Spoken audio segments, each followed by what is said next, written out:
Story 1. Crazy mother-in-law tried to sabotage my food at my baby shower because she's upset I'm giving birth the same month she's getting married. So I will get straight to the point. My MIL and I don't have a good relationship. We have never had one, since MIL has always been rude to me right from the start. Now, I know you must be thinking that the reason she is this way is maybe because she is overprotective about her son, right? Well, no. She is this way because she doesn't like the fact that I am a good wife to her son. For context, my husband, Rick, had a very rough childhood with my MIL. You see, MIL is the sort of woman who never believed in marriage, so she would constantly be dating random men. Even if she did get married twice, both of her marriages ended up as complete disasters. Rick is her oldest child from her very first marriage. He has told me that his parents were extremely toxic together and would sometimes even have physical fights between them, which Rick has unfortunately witnessed. MIL has always been an alcoholic, so she would sometimes go hours drinking while forgetting to feed Rick. His biological dad was no better. As a result, Rick was forced from a very young age to step up and take care of himself. When his dad left, his mom, MIL, started using drugs, so Rick would have to take care of her as well so she would not end up dead somewhere in the streets. When it was time for him to go to college, he had enough of my MIL, so he immediately moved out to his dorm so he could have a new beginning. MIL would try to guilt-trip him by saying how he abandoned her. She would also force him to give her part of his monthly wages, which he would earn from his part-time jobs. Rick felt guilty about the only parent he had left, so he would give in to her demands. In his third year of college, MIL married again and had a daughter named Susan. Rick knew the kind of mother she was, so he was always gentle and kind to his stepsister. It's impressive how close both Rick and Susan are even today. Once MIL married again, she stopped asking him for everything since she then had a husband to fulfill her needs and got busy with raising Susan. When Rick joined his first job at our company, he met me. I am a year older than him, and I am his senior at work. I have to say that from our very first meeting, I noticed how attractive he was, but being a working professional, I never thought about crossing the line. It was only 8 months later, when Rick finally confessed how he had always had a crush on me, that we finally decided to go out on our first date. Once we knew that this was what we wanted and were serious about each other, we disclosed our relationship to HR. Fortunately, our company doesn't have any strict policies against coworkers dating as long as it is reported beforehand. Rick has always told me that my coming into his life has changed him for the better. I don't know how true this holds, but I do have to say that after I came into his life, I started to notice how much control his mother had on his life. She would waste no opportunity to gaslight him and try to paint herself as this innocent victim every time she and Rick had a disagreement. She would put him down by remarking how he was exactly like his father. This would hurt Rick since his dad had abandoned them, and it was very painful for him to relive it.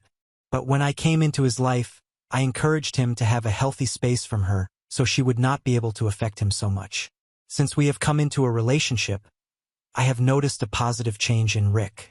He has stronger boundaries now with my MIL. Now, Rick is the sort of man who loves bragging about his partner, me, even though I sometimes might get embarrassed, and is very open when it comes to complimenting me. It is one of his best qualities, which I absolutely adore. Whenever Rick and my MIL talked, he would tell her how he loves being with me and how good I take care of him. I guess this is how MIL first started resenting me, because Rick would always tell her how his life is so much better now with me and how he has never been this happier. MIL would then try to gaslight him and say how she sacrificed so much for him, but Rick would retort that it was him who sacrificed his childhood taking care of her while she would drink and do drugs. MIL hated hearing this since, according to her, past should remain in the past, and would then scold Rick for bringing it up. One night when Rick and I were living together, MIL showed up at our doorstep in the middle of the night crying about how she couldn't live with her husband anymore. It turns out MIL cheated on her husband with a complete stranger at a bar. When this stranger found out that she was married, he promptly found MIL's husband through Facebook and sent him a message apologizing for sleeping with his wife and how he had no idea about it. Understandably, her husband was furious and confronted her about it, but she refused to apologize, saying that it was just a one-time mistake and that if he was a real man, he should forgive her for it and try to fight for their relationship. Fortunately for the husband, he was done being manipulated by her and promptly kicked her out. This is why she showed up at our doorstep begging Rick for help. Rick told her how this was all her fault and she needed to apologize to her husband immediately, but Amael kept refusing, saying how she didn't need a guy like him and that she had Rick to take care of her. I rolled my eyes hearing this since this was always her excuse. She would mess up and expect her son to take care of it. But things were different. I was living with Rick, so I told him privately that his mother could not stay with us for long and that she needed to find her own accommodation since I couldn't deal with her drama. Thankfully, Rick agreed, and after we let her stay for a week, during which Amael did absolutely nothing around the house. She would leave her dirty dishes on the counter or the sink and her dirty laundry on her bedroom floor, expecting me to clean up after her. She would demand that I cook her favorite meals only. On days when I was too tired to cook, she would taunt me about how bad of a partner I was for ordering takeout and that her son deserved much better than this. I would keep quiet since this was her first time staying with us and I was trying my best to be mature. I once also discovered that she had been smoking in our kitchen since she left her cigarette butt on the floor for me to clean up. Living with her was a nightmare, and as soon as a week passed, I talked with Rick about asking her to leave. He sat her down and calmly tried to talk to her about it, but hearing this, Amael erupted in anger. She started saying how he was being insensitive and that as his mother, he should take care of her as long as she needed without any questions. She continued to say that she had every right to stay at our place and that he was being disrespectful by asking her to leave. I scoffed when hearing her words and told her that she was wrong and that this was our place which both me and Rick were paying for, so she had absolutely no rights to anything here without my permission. I continued telling her how we had been more than welcoming to her for a week, but she had done nothing to make it easier on us, and now it was time for her to give us our own space. Rick agreed to my words and added how she should probably try to apologize to her husband or maybe go live with her sister. This is when Amael erupted in anger, screaming at Rick about how dare I talk to her this way and that this was not my business so I should just keep my mouth shut. Now, I am not a woman who takes from anyone, so I calmly told her that her time of trying to control and manipulate everyone was done and that we didn't appreciate her trying to bring her drama into our place, so she needed to leave immediately. Her eyes widened in shock hearing this, but Rick interjected, saying how she should never speak to me this way ever again since I was his equal partner, and he didn't appreciate anyone talking to me this way when I had taken care of her this whole week. He told her how lucky he was to have me in his life and that I took care of him more than she ever did his entire life. Amael did not like hearing this and started yelling back, saying how she had done the best for him and that he should be grateful to her for the life he is now and should allow her to live with us. But Rick was in no mood to listen further. Ultimately, she had to pack up and leave the very next day. We found out later that she went to live with Susan. This incident just made our relationship even worse, but I have never regretted standing up to her. Anyway, I guess this is why she has always been competitive with me and has continued to resent me. When Rick and I got married, she warned him, saying that he would regret getting married to a woman like me and that he needed to marry a more homely wife who could take care of his house. I laughed hearing this irony coming from her when she was far from being a homely wife herself. She didn't attend our wedding in protest, but honestly, no one cared. We all had the best time of our lives. Now coming on to the incident at hand. I am 3 months pregnant. Rick and I had not informed this to anyone since I have had a miscarriage before. This second pregnancy has taken a long time, so we were extra careful and didn't want to inform people beforehand. Now that we are out of the danger zone, we felt it was appropriate for us to inform our loved ones. We wanted to surprise everyone, so we had called up everyone at an intimate gathering at our place. Rick wanted his mother to be present, and I agreed since, regardless of our relationship, I wanted our child to be loved by everyone. When people started arriving, they would notice my belly and would take a moment to process before exclaiming in happiness. Everyone was so happy for us and were excitedly asking us if we had come up with baby names. When the doorbell rang and Amael arrived, I was shocked to see her walking inside arm in arm with a new man. I looked at Rick and he looked equally shocked. She then introduced him to everyone, saying this was her fiancé and that she was getting married in a few months. My mouth dropped open as I couldn't believe how unbelievably entitled she was to not even inform us about her new partner, yet to come to our place and make the announcement. Irritated, I looked at Rick, and he was pissed as well, But we didn't want to ruin this moment, so we politely congratulated her. As I walked up to shake her hand and introduce myself to her new fiancé, Amael suddenly spotted my belly. I watched her smile falter as she looked from me to Rick angrily. She then asked loudly if I was pregnant, and I nodded. Everyone around us started exclaiming how we all had such wonderful news that we had given. I glanced at Amael, and she was red in her face. She looked at Rick and asked him why he hadn't informed her before, but Rick joked, saying that she hadn't informed us about her fiancé either. Amael then started to say how as his mother, she needed to be the first one to know about her future grandson. I interjected and calmly explained to her that we didn't want to jump the gun and spread the news until we were sure that we were out of any potential risks. I reminded her how our last miscarriage had taught us to be careful and that we had called everyone today to our place so we could celebrate this news together. But Amael was not satisfied with the response. She told me that she was getting married in 6 months, which would also be the time I would be giving birth. I told her that she should be happy to have a grandchild in the same month that she would be married, but Amael looked pissed. She retorted that she was still too young to be a grandmother, and that she would have appreciated us giving her a heads up, since now she will have to speed up her wedding process as she didn't want anyone to call her a granny on her wedding day. Her reasoning sounded absurd, and I couldn't help but roll my eyes at her misplaced priorities.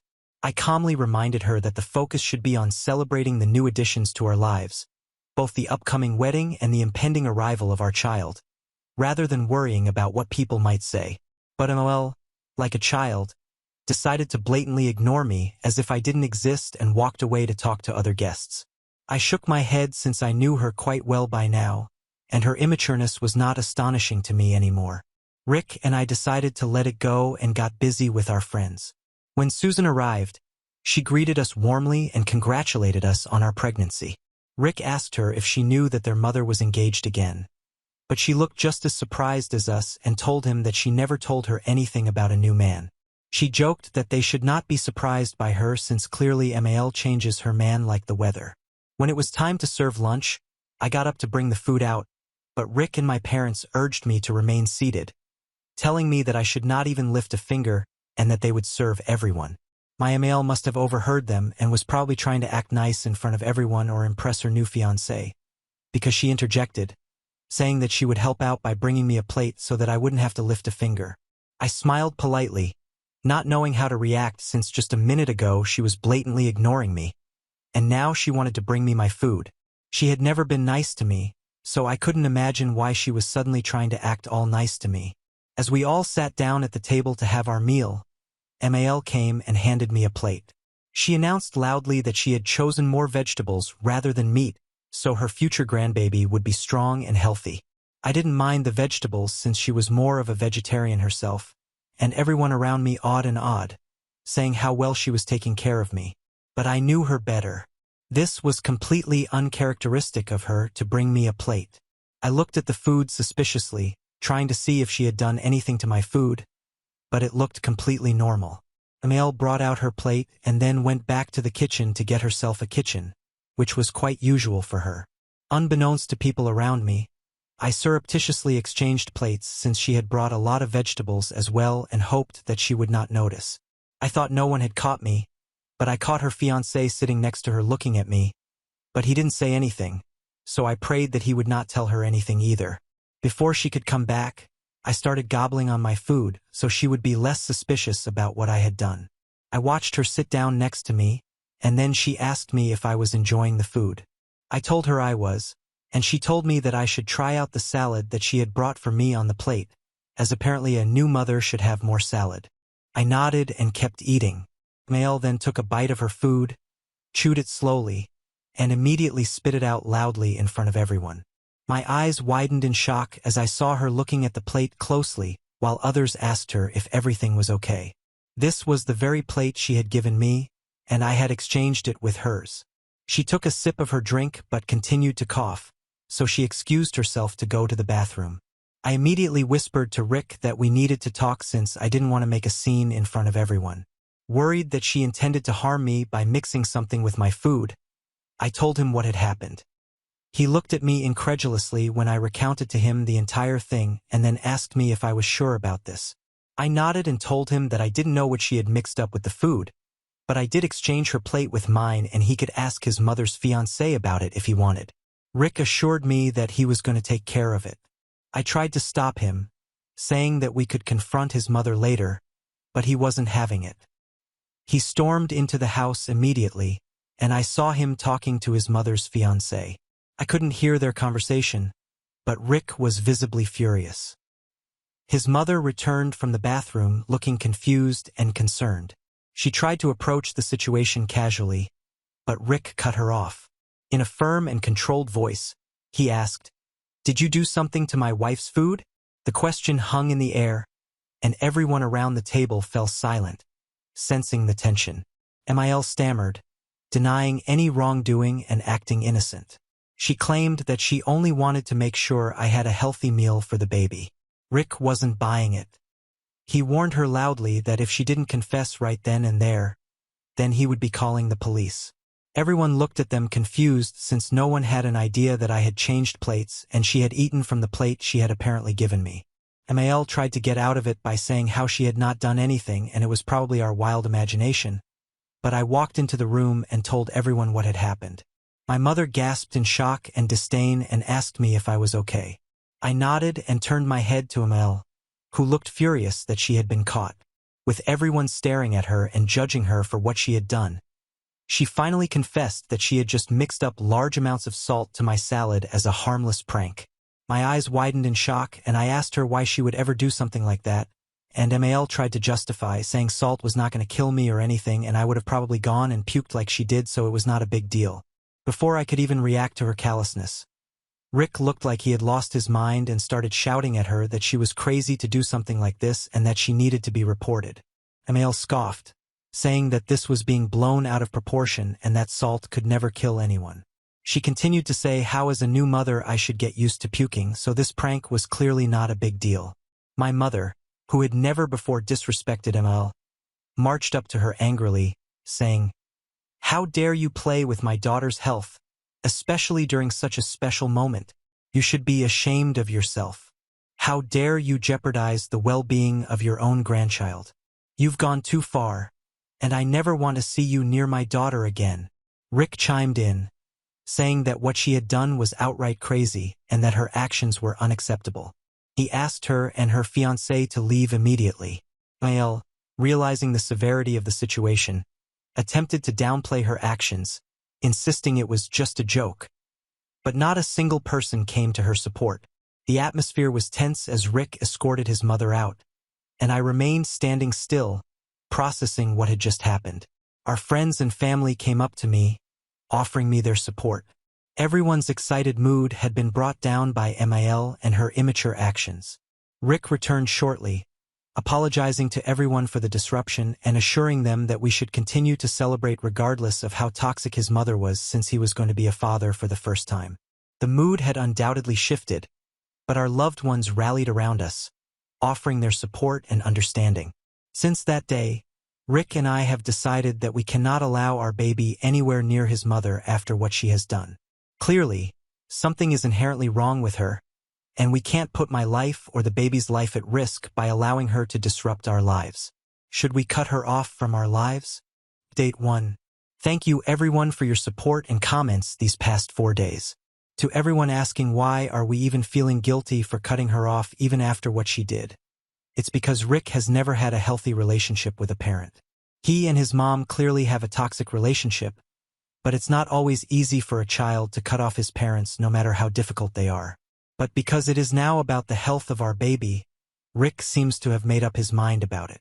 I just don't want him to regret anything, which is why I wanted some unbiased opinions from everyone. He has decided to talk to her separately as I don't have the energy to face her ever again.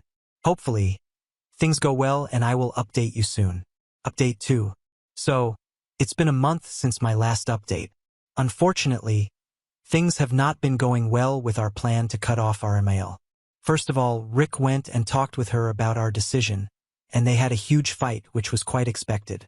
But after that, knowing that we don't want her in our lives, she keeps showing up at our place unannounced. She mostly does this during the weekdays, knowing that Rick would be at the office and I would be at home alone. Luckily, we already have cameras installed, so I never open the door for her. She hasn't done anything crazy but comes around with chocolates or flowers. I never touched those things since I have paranoia now in case she has done something to them. Rick always comes back home and throws them straight into the bin. It's unsettling to live with this constant anxiety, and it has taken a toll on my mental well-being as well. We are hoping that eventually she is going to give up since she is blocked on our phones and we don't open the door for her either. My parents have been worried for me ever since the incident, and my mother comes over and stays with me whenever she can. For now, I am just trying my hardest to focus on this journey of becoming a mother and being as healthy as possible for my child. Update 3. Hey everyone. Thank you for everyone's continued support these last few months, and I would like to apologize for not giving an update sooner. I've been quite busy with my life, but I have a very important update. Remember when I wrote that my ML would continue to show up to our place hoping to talk to me? Well, a few weeks ago, after repeated attempts to contact us, she left a letter in the mailbox. I opened it hesitantly, half expecting some manipulative plea or a guilt trip. To my surprise, the letter was more of a formal apology. ML expressed regret for her past actions, acknowledging the harm she had caused. She promised to respect our decision and give us the space we needed by never contacting us again until we were ready to do so. I was shocked to read the letter, and when Rick came, I asked him to double-check if this was really his mother's handwriting, since this was quite unexpected. It turns out that she is married now, which happened way faster than unexpected, so probably she wants to turn over a new leaf, which I appreciate, and part of me wants to believe her sincerity. However, for the sake of our safety, we will continue to maintain our distance from her for now. Rick and I are focused on preparing for the upcoming arrival of our child, hoping for a peaceful and stress-free environment. Now on to the next story. Story 2. Ex-fiancé quit his job for dreams and dumped me via text a week before the wedding. 3 years later, he reappears wanting me back, but I've married someone he knows.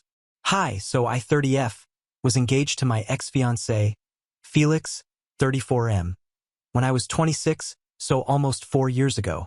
We were supposed to get married 3 years ago, but he dumped me through text a week before the wedding and took off to Germany, where he had been offered his dream job. Felix and I met each other through friends and had been together for 3 years before he proposed to me and we got engaged. Felix was a zoology major and he'd been working here as a professor when we met, but I always knew that his dream was to do something great with his life and contribute to the world with whatever he studied, which is really noble. So when he was offered the position of a research specialist for a new study in his field, he accepted the position and moved away without even talking to me. A week before the wedding, he and his friends were supposed to go to Hawaii for his bachelor trip, but he never showed up to the airport. It was only several hours later that we found out that he was in Germany and that he was breaking things off with me because he'd received a job offer there which he absolutely had to accept. He told me that he knew I wouldn't be able to give up my life, my friends and family, and my career here, and he didn't want me to sacrifice anything either. He also didn't want to give up on his dreams and stay back for my sake. So, after months of thinking about this, he decided to go by himself and take the leap alone. He didn't want some long, drawn-out goodbye or even a discussion about this, which is why he decided to leave as quickly as he could. He apologized, said that he was sure I'd find someone better than him, and he was sorry that it had to end this way, but his dreams were too important for him to give up on. I really didn't have a problem with his dreams or whatever, but I just wished that he would have at least discussed things with me before making the move and accepting the offer all those years ago. I have always been an architect, and my only motive to work was to earn money and be able to buy myself everything that I wanted, so I never had any such noble intentions of bringing about change in the world or doing something good for society. I was pretty selfish in my interests, which is why I guess I didn't understand his priorities. Or maybe I was just a normal person who knew how important communication was and understood that you shouldn't lie to your fiancé and then dump them through text a week before the wedding. But either way, after we broke up, we didn't keep in touch, obviously, and all our friends cut him off as well. He and I had been great while we were together, and the breakup had literally come out of nowhere. So, even though I tried to be okay with it, I really wasn't, and I completely broke down in the few weeks following the breakup. Felix paid off all the vendors for the wedding as an apology, and I didn't have to spend a dime on anything, so I didn't have any reason to talk to him either. Our last conversation ended up being the breakup, which I'd go through almost every day after he left. We had been living together for quite some time before he moved away. In a few weeks after he broke up with me, his cousin, Sam, 32M, came by to pick up his belongings since he had left a lot of things behind because he didn't want to make me suspicious. I'd met Sam before at a couple of his family get-togethers, but we weren't close, and neither were Sam and Felix close. But apparently nobody else from the family was talking to him, and he'd offered Sam $2,000 to have his stuff sent to him. Sam was a guitarist in a band that was still struggling to make a name for itself, and he needed the money, so he accepted the offer to get the job done. When Sam came over to the house to gather the last of Felix's belongings, I stayed out of his way, but I think I must have looked really depressed. So, instead of just taking the things and leaving, he decided to stay with me for a while and talk to me. I wasn't feeling very talkative, but he didn't leave until I had told him everything about how I was feeling, and once I started, I just couldn't stop. It was embarrassing, but I ended up crying in front of him, and he comforted me throughout. He let me cry all my feelings out, and then he told me that I had to be strong. He also said that Felix was an idiot and he didn't know what he had lost, which made me feel considerably better about myself because Felix's leaving had completely shattered my self-worth and confidence. That day, he even gave me his number and told me to contact him anytime I felt like I wanted someone to talk to, and then hugged me goodbye. It was a really sweet thing for him to do, even though he had no reason to. He was just there to gather his cousin's things, and it wasn't even like we were close, but he still seemed to care about me, and that's what really touched me about him. We stayed in touch, and we ended up becoming really good friends in a couple of months. He was actually the one who helped me feel happy again, and I don't think I could have recovered from that heartbreak had Sam not been with me every step of the way. He would convince me to leave my house, go to work, and even hang out with my friends on the weekends instead of sitting at home and moping or drinking. But he would also understand when I just had to take some time for myself and would come over on those days and just silently be there with me. I didn't even realize when I fell in love with him over time, and he started spending more and more time at my place instead of his own. Someday 2 years ago, he came to my house and then never left, so that's how we ended up moving in together. And even though most people would say that it was weird and rushed, I wouldn't say that because I really do love him, and we're even married now, so I think we're meant to last. We moved in together, and eventually, at the beginning of this year, we decided that it was time that we get married because of several practical and legal benefits. It was a small and intimate ceremony that not a lot of people knew of, and that's exactly how we wanted it. Everybody in his family and all my friends had been told not to divulge any of this information to Felix. We didn't want him to get to know about any of this because he would definitely find it really weird that I was getting married to his cousin, and I honestly didn't want to deal with the drama. So everybody had been given strict instructions to hide this from him. Even Felix's parents had been invited to the ceremony since they had been really nice to me even after our breakup, and they had blessed our union. They'd also promised me that they would keep this a secret from Felix, but I'd been doubtful since they had been in touch with him and had forgiven him within a couple of months of our breakup. I didn't hold that against them. He was their only son after all.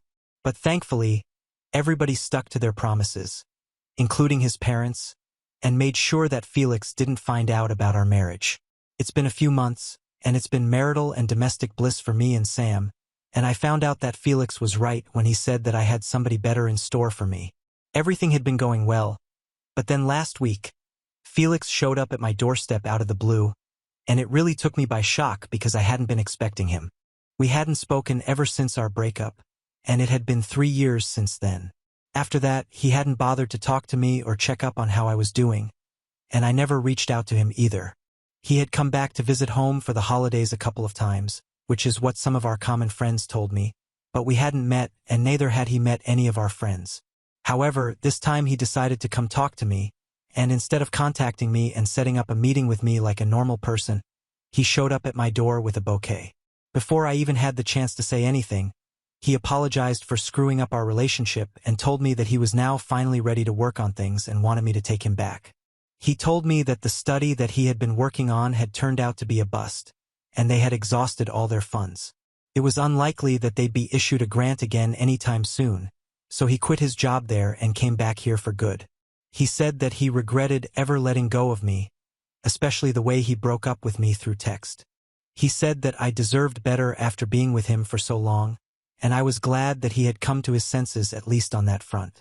He ended his romantic speech by saying that now that he was back, we could pick up right where we left off and get married as soon as we could because he, in his 3 years of staying apart from me, had realized that I was the woman of his dreams, and he had made a huge mistake by breaking up with me, so he wanted to give our relationship a real chance this time and get back together. I waited for him to finish his speech and didn't interrupt even once while he was talking because I wanted to see where he was going with this, but when he was done talking, I didn't say much and just showed him the ring on my finger and informed him that I was already married to Sam, his cousin who happened to be a billion times better than him, and that his apology was too little, too late. His jaw literally dropped to the ground, and I took that opportunity to slam the door shut on his face and told him to leave. I was furious afterward and tried to calm myself down until Sam came back home. It was the weekend, and he was out with a couple of his work buddies, so he hadn't been home. His band had broken up a couple of years ago, around the same time when we started getting serious, and he had joined his friend's dad in their event management business. If the events they were catering to ever needed a band, he and his friends would regroup and play for them as well, so it was perfect for him. But anyway, it had been a hard week for him at work because there were a lot of back-to-back events. So this was a well-deserved break, and I didn't want to bother him. So I didn't text him or call him to tell him about this until he came back home, and only then did I inform him about Felix's visit. He told me that he had received several calls from his uncle, Felix's dad, but he didn't know what it was about, and since he was out with his friends, he figured that he could just come back and call him. But now that he knew, he felt uncomfortable about the whole thing. He told me that he hadn't really considered how this was going to look to Felix when he found out. I told him that it didn't matter what he thought because he was the one who dumped me without a proper explanation or even a goodbye, and his opinion was pretty much irrelevant. After that conversation, we decided to talk to Felix's parents since they had been trying to reach Sam several times while he was out. They had tried to call me as well, but I hadn't really checked my phone because I was annoyed. Once we were on a call with them, they informed us that right after Felix visited me, he went to his parents' place and really flipped out on them because of what he had learned. First, he yelled at them for keeping this a secret from him for so many months/years, if you count the time that we were dating and living together. He accused them and his entire family of betraying him and said that they were all sick in the head for supporting our marriage and allowing this to happen. He said that apparently, I was a disgusting person to go after his cousin because I couldn't have him, and he was convinced that I was just doing this for revenge and that I actually had no real feelings for Sam. He said that I was just using him to make him jealous, but the jig was up now, and he wasn't jealous but just disgusted. I couldn't believe that he would say such things about me because not one word of it was true. If I actually wanted to make him jealous, then I would have done that way back and wouldn't have waited for him to come crawling back to me only to tell him that I'm married now. And most importantly, I'm not a psycho who is still hung up on him and got married just to make him feel insecure. I have real feelings for Sam, and that's why I'm with him. I don't owe him an explanation, so I didn't follow up on this. In the next couple of days, both Sam and I tried to pretend that he hadn't come back at all and tried to move on with our lives, but Felix showed up again a couple of days ago. This time, both of us were at home. The two of us had just returned from work, and when we heard Felix shouting for us, we made our way out and saw him making a drunk scene in the street in front of our house. He was screaming at the top of his lungs about how we had ruined his life, which didn't even make sense because he didn't even know about us up until a couple of days ago.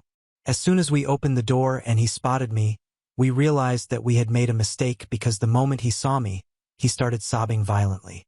He started talking about how he had truly loved me and how he had never stopped thinking about me even when he was living in Germany, and the only reason he hadn't reached out to me was because he didn't want to disturb my peace by coming back into my life again. He said that he could make his peace with the fact that I had moved on, but he couldn't come to terms that I had moved on with his cousin of all people. He said that I was selfish and inconsiderate and that it was shameless of us to get married knowing about my history with him. At that point, Sam called the police and had him taken away, but I couldn't stop thinking about the things that he said. It was really upsetting to see him act that way because he was usually quite a put-together guy, and it was clear to me that seeing me with Sam had really broken him. Sam and I haven't talked about that incident and are pretending that it never happened, but I don't know for how much longer we can go on acting like these things aren't happening. To be honest, we had never really considered what would happen once Felix came back and how he would react to this or what he would have to say about our marriage, and honestly it shouldn't matter, but for some reason it does. We were able to ignore my past with him for so long because he wasn't around us. But now that he's back and is making his presence felt, it's becoming more and more difficult for us to ignore that part of my history. Things haven't been awkward between us, thankfully, but we know that there is a lot that is unsaid between me and Sam, and I desperately want to talk about this and get it out of the way. At the same time, I can't help but feel that Felix is probably right to be weirded out by me and Sam getting together. If my ex got married to my cousin, I would probably feel the same way, and on top of that, there was also the fact that his entire family was a part of this. They knew about it and never told him, which might have led to a complete breakdown. But that's not really my fault, and yet for some reason I keep feeling like it is. So, AITA for marrying my ex-fiancé's cousin after he broke up with me over text just a week before our wedding? Update 1. Hi, so first of all, thank you to everybody who replied to my post and stood with me. It means a lot to me and Sam that so many people are on our side. I will always be grateful for everyone who had such kind things to say about us because we really needed it to get our act together, especially with whatever has been happening with Felix and stuff. It's been a week since he had to be taken away by the cops when he turned up drunk at our doorstep and created a scene, and by now, pretty much the entire family knows about it. They made it a point to reach out to us and tell us that we were not in the wrong and we shouldn't fall for whatever Felix had been saying about us. There is nothing shameless or gross about us falling in love and getting married. In fact, it is anything but disgusting. It's beautiful. And we need to own it instead of letting some low-life loser get to us with his negativity. Everybody has cut ties with him, including his parents, and I couldn't be happier about it.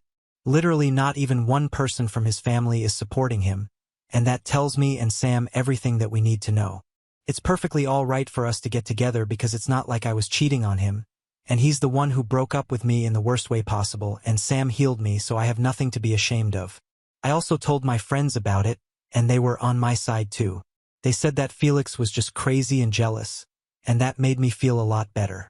But even then, Sam and I have decided to get counseling because Felix's return has not been easy for us to deal with as a couple, and we feel like we need to work certain things out. We start in a couple of days. Update 2. Okay, so Felix only gave us 2 weeks to deal with our feelings before he made his next attack, and this happened to be online. Last time, he had insulted us to our face by turning up at our house drunk and crazy. This time, he felt the need to reach more people and talk crap about us in front of a wider audience, so he posted a rant about us online. He accused us of being together just because we wanted to get back at him and said that both of us were failures who couldn't stand to see other people succeed, and we had probably bonded over him and got together just out of spite. He even implied that the reason I didn't try to win him back after the breakup was because I had already been involved with Sam, and he had just given me the perfect out. It was disgusting for him to imply that I had been cheating on him when he knew very well that that wasn't the case. I've been crazy in love with him, but he was the one who broke things off with me so he could chase after his dreams or whatever. He didn't even deem me worthy of a conversation, and yet he expected me to wait around for him. Talk about entitlement and delusion. I didn't see the post myself because I haven't followed him on any platform ever since we broke up, but a couple of my friends sent it to me. I told them that I'd sue him for slander if he kept it up and told them to pass on the message, and only then did he take that post down. But then he texted me and told me that I deserve this and called me a very nasty word that starts with W. I really lost it then and told him that if he ever texted me again, then I really would ruin his life and make sure that he never recovered from it. Even then, he had the audacity to reply to it and said that I deserved to end up with Sam because he was nothing but a loser who was mediocre with a guitar and completely worthless without it. And then he said that he was pretty sure that if I had managed to find somebody, then he probably had someone more beautiful than me waiting for him, and he had no regrets about dumping me. He only wished that he could have done it on the day of the wedding and made me cry a little more. I was shocked that he could even think these things, let alone say them. I decided to block his number after that, which I hadn't done even in the past couple of years because I never expected that he would text me, and I was definitely not going to text him, so it just slipped my mind. But now he was finally blocked, and he had no other way to reach me. If he turns up at my house again, then I will definitely file for a restraining order. Update 3. Hi, so I sent screenshots of my last conversation with Felix to his entire family and all my friends. None of them were talking to him anyway, and those screenshots just made sure that they wouldn't talk to him ever again. Everybody was just as shocked as I had been when I saw those texts. And it all made sense when his parents told us that he had taken up drinking in Germany. Apparently, he was telling the truth about not being able to move on from me even when he was staying there, and because of that, along with his unsuccessful research project, he started hitting the bottles and now has a serious addiction. It explains his behavior, but it doesn't excuse anything. His parents told us that he had been living in a hotel, but they decided to bring him back home because they were afraid that they would lose him otherwise. They apologized to both of us on his behalf for everything and said that they had to take care of him because he was their only child, and they couldn't live with themselves if they abandoned him. Honestly, we can understand where they're coming from, and well, we really don't want to hold it against them. Ultimately, they are his parents, and he has nobody to count on but them, and I don't think any of us would want something to happen to him, no matter what kind of person he is. His parents are nice people. They have always been kind to me and have stood up against him when he messed up, so if they want to help him out, I respect that. Sam and I are more in love than ever, and marriage counseling has made us stronger than ever. In fact, we've even started thinking about a baby and finally starting a family together. I'm in the talks for a promotion, and with a better salary, we can move into a bigger house with a better location, so that's how it's going for us, and we hope it only gets better now. Now on to the next story. Story 3. Wife demanded I sell my inherited childhood home for a 6-month vacation. Throws a tantrum and leaves when I refuse, now crawling back after learning its huge value. Hey guys, so I, 33M, have been married to my wife, whom I will call Mindy, 30F, for about 3 years. She and I met through a couple of friends several years ago, and after dating for almost 4 years, we decided to get married. Mindy and I have a lot in common, including the fact that we were both bankers. But after we got married, she quit her job to join her friend who was starting a business. She had saved enough, and I had told her that I was going to support her, which I did. She had always wanted a business of her own since her parents had also been entrepreneurs, but unfortunately, they have not been very successful. So, they have a small-scale makeup and beauty business which is pretty much limited to the locals. But Mindy wanted to do something bigger, and I was supportive of her. I myself come from a business background as well, but unfortunately, I have never really taken an interest. My parents are really wealthy and I grew up very rich. My grandfather started a bakery business a long time ago, and then my dad took over when he was old enough, and that's when the company really started flourishing. We're doing pretty well, but the company is going to go to my brother and not me. I don't mind it. I don't want it anyway. I'm happy with the job that I have and I want to stick to it. Unfortunately, my parents passed away a couple of months ago. My dad had been suffering from a lot of heart problems for a really long time, and it was a cardiac arrest that finally got him. My mother had just passed away during the pandemic, and it was just a generally really difficult time for our family. Mindy had been great throughout, and I was really happy that I had somebody to count in this difficult time. My brother and I were the ones who had to sort out his affairs after he passed away because it was really sudden and we hadn't seen it coming. My brother is a couple of years older than I am, and while we were speaking to our parents' lawyer, he told us that now he was finally allowed to reveal what our parents had left to us. Apparently, they had a clause that as long as one parent was surviving, we would not be inheriting anything. But now that both of them were gone, it was finally time to read the wills. I think it was a pretty interesting approach, but Mindy didn't really care for it and said that it was diabolical. Either way, the probate process of my father's will was completed only recently, and only then did we find out the contents of the will. It was no big surprise that my parents had been so dramatic about this whole thing because they always had been a fan of the theatrics, so this was quite expected. Along with the clause that said that only after both of them had passed away would the wills be read. There was another clause that stated that it could only be done after the probate period was over and both my brother and I had to be present in the same room for it. I thought it was fun because it really made me feel like I was in a movie or something, but as usual, Mindy didn't like it one bit. I wasn't surprised that she wasn't enjoying this process because she had never really liked my parents. Because she said that they made her nervous and she felt like they were always looking down on her. I didn't think that was the case at all, and I had tried to convince her of it several times, but she never bought it.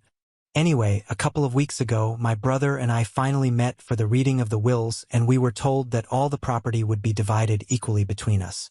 And while my brother would be inheriting the business, which was natural because he had been handling it while my father was sick, I would be inheriting their house, and by their house, I mean the sprawling estate that my parents used to live in my childhood home.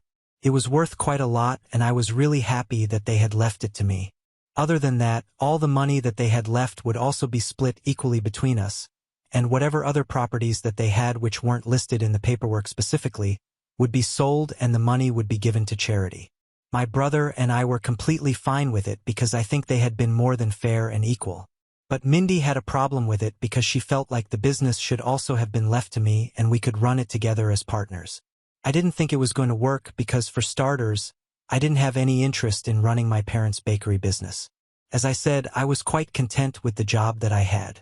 Paid well, and I was in a pretty high position, so I had nothing to worry about. Besides, my brother had actually put in the work and effort into understanding how the company works and knew everything about the business. I don't think it would have been fair for my parents to leave it to both of us and let us run it as partners. He deserved to be the sole owner because he had worked for it, and I knew that he could reach even greater heights than my father had because he had amazing business acumen, and I was proud of my brother. He and I have a really great relationship as well, so I was sure that if I was ever in any trouble, he would bail me out, no questions asked. But for some reason, Mindy didn't really like whatever was going on. However, she was pacified by the fact that I had inherited the mansion. It was worth quite a lot, not to mention the fact that it was quite old since my great-grandfather, my mother's dad, had built it a really long time ago. My mother's family was pretty rich too, since I think they came from aristocracy or something. I'm not really sure about the history, but I do know that they were pretty rich. It also helped that my mother's dad was one of the best lawyers of his time, so that was generational wealth, and my mother's family members had all maintained it through their work. It's important that I mention how hard my parents had worked in spite of their generational wealth, which I admit did give them an advantage over others, but they never looked down on anybody who was not as financially well off as them, and they raised me to be the same way. But anyhow, when Mindy found out that I was going to inherit their estate, she instantly started insisting that we sell that place for a great price and then we go on a vacation with the money. It was kind of silly because we could afford to go on vacation anyway. But she didn't want a normal vacation like other people. She wanted us to both quit our jobs and just take off for several months. She said that she wanted to do a world tour, which wouldn't be possible if we were chained to our desks. But if we sold the property that my parents had left to me, we would be easily able to afford traveling for months and then we could just come back and find new jobs. I thought that it was a crazy plan, and more than it being downright ridiculous, I didn't even want to quit my job. I loved the place where I worked and I really liked the people that I worked with, but I can't say the same for Mindy. She was the kind of person who hated having to work. I couldn't even blame her because even though she had joined her friend in the business that they had set up together, it wasn't really doing as well as they had expected. My wife was the one who handled the finances for the business, and she would constantly be complaining about how long it was taking them to crack the code on how to actually scale up and become really profitable. They were doing okay, but it was just not good enough for her because she was getting paid less than she used to at the bank, and I was getting really frustrated with her. I could understand that. I really respected her for putting so much work into building something of her own, but at the same time I could only sympathize with her. I didn't want to quit my job because I enjoyed my work and I didn't think it was fair for her to demand that I do so just so she could have what she wanted. So I put my foot down and I told her that I would not be selling the property for any cost. More than not wanting to take a 6-month-long vacation, I just didn't want to sell my childhood home. It held a lot of sentimental value to me, and I really didn't think it was fair to ask me to sell something that meant so much to me so we could go on a vacation. When I declined, Mindy got really mad at me and she called me a bunch of things. She said that I was selfish and she shouldn't have expected any better because after all, I was my parents' kid and I was doing the same thing to her that they had done all their lives. Looking down upon her. She claimed that she wasn't even asking for much, but I thought it was a lot. I also didn't like the fact that she was calling me selfish just because I wanted to continue working at the job that I had and didn't want to sell my home. She was being ridiculous and I told her so. So, she completely lost her mind that day and we had the worst argument of our relationship. We had never ever felt the way that we did that day, and even I had never lost my temper at her like that. We said a lot of horrible, mean things to each other and were trying to make each other feel bad. So, after a while, she just packed up her things and left the house to live with her parents. She told me that she wouldn't be coming back unless and until I changed my mind about the vacation. Apparently, this was no longer about the vacation, this was about the principle. She said that I was never willing to make sacrifices for her or prioritize our marriage, and she was getting sick of it. I didn't even know what she was talking about at that point because that seemed like a lot of BS that she was coming up with on the spot to make me feel bad and guilt-trip me into agreeing with her. Even when I did ask for an example of when exactly I had put her down, she couldn't come up with anything. It was just a stupid argument fueled by nothing but rage, and I really do regret it because I love my wife and I would want her to come back. But the things that she said were really cruel and unnecessary. She made me feel like I was the villain for simply not wanting to quit my job just because she hated her own. She also said a lot of things about my parents which I thought was a low blow. They were gone now and they would not be able to defend themselves and call me sensitive, but I think it's in bad taste to speak ill of the dead.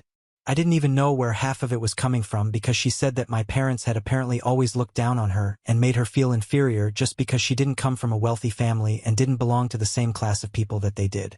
I mean, I had literally no idea what she was referring to because as far as I was concerned, my parents had always been perfect as to her, and my parents were not the kind of people who judge others on the basis of wealth. They were not like that, which is why I had not been raised to feel the same way, and I knew that for a fact. Anyone who knew my parents would vouch for it. It was just all of that combined, her insulting my parents and calling me selfish for things that I was not even supposed to feel bad about, that led me to make the decision that I would not contact her unless she reached out to me first. The fight that we had was really personal, so I hadn't told anybody about it, including my brother, even though we are really close. And I think that's where I made a mistake, because a couple of days ago, apparently my brother couldn't reach me on my phone because I was in a meeting and he had something really important to tell me. He didn't know about the fact that my wife and I were fighting, so he called Mindy instead and told her what he wanted to talk to me about. I had told my brother to do a little research and find out how much the property would be worth if I actually did plan on selling it. He had a couple of friends who worked in real estate and he spoke to them and found out that the amount that I had, the estimate, was actually just only half of what the property was worth. Apparently, the kind of architecture that the house had was hot right now and buyers would be lining up. One of his realtor friends had even claimed that he could set up a deal between me and a guy that he knew who was looking for houses and turn them into really classy and expensive Airbnbs. I thought that was a great idea because that way I would still have some degree of control over my property while still making money off of it, and it honestly seems like a better idea than just selling it. Unfortunately, my brother had already told all of this to Mindy because he had assumed that we were on good terms and she would want to know about this since it was great news. It was only after I was done with the meeting that I called my brother back and he told me the same thing. I agreed instantly, but then he told me that Mindy had also said that she was happy about it. So when I asked him what he meant by that, he told me that he had spoken to Mindy about it before he told me because I hadn't been answering calls and this was just too important not to share. So he had called Mindy first when he wasn't able to reach out to me. I was a little worried when I heard that, and then I told my brother about the fight that we had a couple of days ago and the fact that she had moved out and was living with her parents, so her saying that this was a good idea wasn't exactly great for me. But nevertheless, I was still willing to get the deal done with his realtor friend. I would just think about the Mindy mess later. Now that she knew what my plans were, I had no idea what she was going to do next. I was kind of hoping that she would apologize to me at some point, and it did happen, but for all the wrong reasons. And now I don't even know how to feel about any of this because Mindy reached me that day itself in the evening and said that she wanted to speak to me. She sounded really morose and I really thought that she was going to apologize for all the horrible things that she had said to me during the fight, not just to me, but also to my parents. I was really expecting her to say that she was sorry about everything and that she had been out of line. Instead, she started off by saying that she had heard about my plans from my brother and she wanted to make things right with me. She said that she wanted to come home and have a discussion about everything that had happened. I was taken aback when she didn't immediately apologize. I know it sounds very entitled, but I really felt like she owed me one. So I even asked her if she didn't have anything else to add and if she wasn't going to apologize to me for what she said. To that, she replied that she didn't really feel sorry because she thought that was way overdue. She claimed that everything that she had said the other day had been out of anger, but she had been feeling that way for a long time. Apparently, she felt like she had never really been a part of my family even though she had been married to me for 3 years, simply because of the place that she came from. She said that it might have been something within herself, an inferiority complex of sorts, but whatever the case was, our behavior around her didn't help either because we were constantly just showing off how wealthy we were and how different she was from us. I thought that was a really stupid thing to say because we had never been that way. I can tell you guys for sure that she was completely making all that up, and it was all in her own head because we are not the kind of people who show off about our wealth. Besides, what would I even gain from rubbing my wealth into my wife's face of all people? So that was a lot of rubbish, and I told her that to her face. I was getting really annoyed by her constantly claiming that she was a victim here.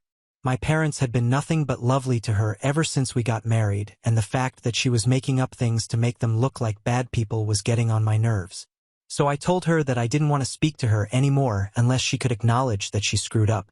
She told me that she wasn't going to do that, and in the heat of the moment, I told her that if she didn't feel sorry about the things that she said, then I had nothing more to talk to her about, and there was no point in having another discussion. I said that I would be filing for divorce, so she had better prepare herself with a lawyer, and then I hung up on her. I suppose that's what really scared her, because ever since I said that I would be filing a divorce, she has been calling me relentlessly and trying to get me to forgive her. She keeps saying that I'm making a way bigger deal of this than I need to and that I'm blowing things out of proportion. But even now she hasn't apologized to me yet. She has been begging me to take her back and just give her a chance to explain everything. But I don't think I owe that to her, not until she apologizes to me for the horrible things that she said about my family. Considering the fact that my parents are gone now, I really think it was disgusting of her to try and possibly blame them for her own nasty behavior. I also spoke to my brother about this, and he feels the same way. He thinks that I should hold out on speaking to her at least until she can acknowledge that she made a mistake. She has been texting me non-stop, but I haven't been replying to any of her messages because I don't really have anything to say to her. I mean, what do you even say to a person who simply refuses to acknowledge that what they did was horrible and wrong? She is pretty insistent that if we just meet one time and talk things through in person, I'll be able to see her side of things, and maybe then I'll forgive her and work through this. But I don't have any intention of meeting with her in person until she can accept that she's screwed up. I think she's being really immature about this, and I honestly feel really exhausted because of how frustrating everything is. Last night she texted me again, and I made it very clear to her that I was not interested in speaking to her or meeting her until she apologized, and that was my final decision. I also gave her an ultimatum and told her that if she didn't make up her mind about what she wanted to do about this within 3 days, then I would be left with no other option but to file divorce because I couldn't go on this way. I loved her. I really do. But I can't let her disrespect me and my family over and over again and let her get away with it all the time. I can understand that she has never liked my parents, and maybe it's some internal issues that she needs to work out on her own. But that doesn't give her an excuse to speak ill of them. She said that I was being really unfair and that it was very selfish of me to behave this way just because I had a massive inheritance to look forward to now. She told me that I was putting wealth over her in our marriage, and it just didn't seem okay with her. I don't understand what she was hinting at, but I didn't like the implication that I was prioritizing money over my marriage because that's not the kind of person that I am. And even right now, inside of everything that she has said, I'm still trying to make things work and giving her an opportunity to make things right with me because I really want this marriage to work. But it seems to me like she's the one who doesn't care if it works or not. She only wants things to function her way even when she's not in the position to make calls like that. I feel suffocated right now, and I really don't know where to go with this. I have tried speaking to my brother, and he thinks that I should file for divorce because this is getting way out of hand, and I guess I should. But just for my own peace of mind, I want to get a second opinion because I don't want to make a mistake. This is a really big deal for me because I take my relationships very seriously, and this is a marriage breaking up that we are talking about. I really want to make sure that I'm doing the right thing, and I don't want to have any regrets in the future about what I did. So AITA for wanting to get a divorce after my wife insisted that I sell my childhood home so we could quit our jobs and go on a 6-month-long vacation instead? Update 1. Hi. It's been 2 weeks since I posted here, and a couple of days ago I finally filed for divorce. I met my wife last week after a lot of insistence from her end. She just wouldn't stop texting me, and I honestly just wanted to get this over with as soon as possible. To be honest, by the time I made that post here, I had already moved on from her in my head. I didn't want to stay married anymore, and I just came here to make sure that I wasn't making mistakes because I didn't want to regret this in the future. And after reading most of the comments here, I realized that I was doing the right thing. So I went ahead with whatever I felt was the right thing to do. Anyway, when I did meet my wife in person, we decided to have lunch together in a restaurant instead of eating at home because I wanted this to be impersonal, and if we were outside, she wouldn't be able to make a scene. So that was another reason. It was awkward to see her after so long and I wanted to leave, but I had already made a commitment and I had to sit through it all. I wish I could say that she said something new or that we were able to work things out, but of course we were not, and that's why I'm getting a divorce. She told me the same things again and said that even if my parents hadn't exactly treated her badly, she just felt like they didn't respect her because she didn't come from a rich family like us. It was quite exasperating because at this point even she knew that this was all in her head and she was just making things up to have a reason to hate my parents. So I told her that she needed to stop that, but she told me that she couldn't just turn it off because that's how her brain functions and I need to understand that. And while I do understand and respect the fact that she has issues and she's aware of it, I can't constantly let her walk all over me and allow it to happen just because she has issues. She told me that she had felt that I was being selfish by not putting her above a stupid house that my parents left me, and it almost felt like I was telling her that she was not worth it. So I told her once and for all that it was an unfair and stupid comparison and that I was sick of her constantly trying to make me look like the bad guy just for basic things like not wanting to sell the house that my parents had left me and that I had grown up in, or not wanting to quit my job because I was actually happy with my work. I felt like she was constantly projecting and I had put up with it for a long time, but I couldn't do it anymore.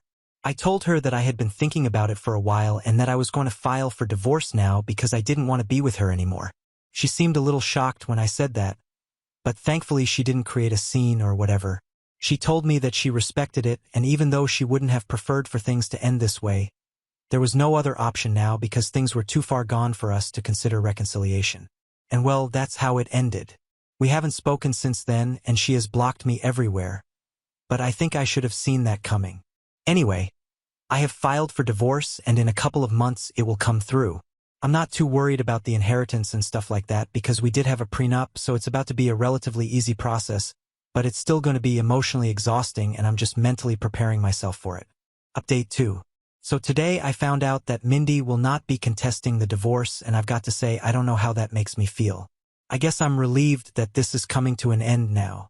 I'm also low-key upset that my marriage is ending and I don't know. The fact that she's not going to be contesting it really makes me feel like this is happening. It's weird and really sad, but this is what I had wanted, and it was finally happening.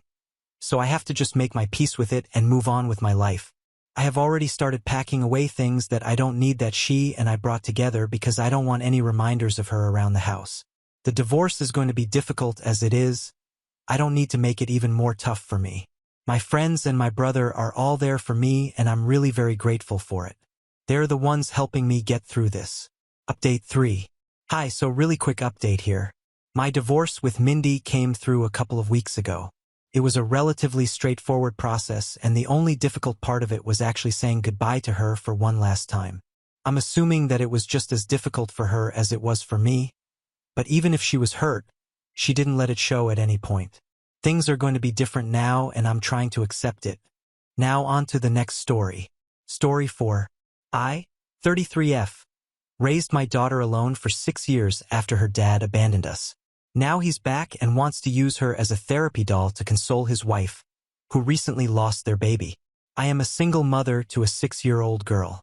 I've raised my daughter all on my own. She was born from a one-night stand with a now former friend, 37M. We never got together, and he refused to be involved in my pregnancy or my daughter's first 4 years of life.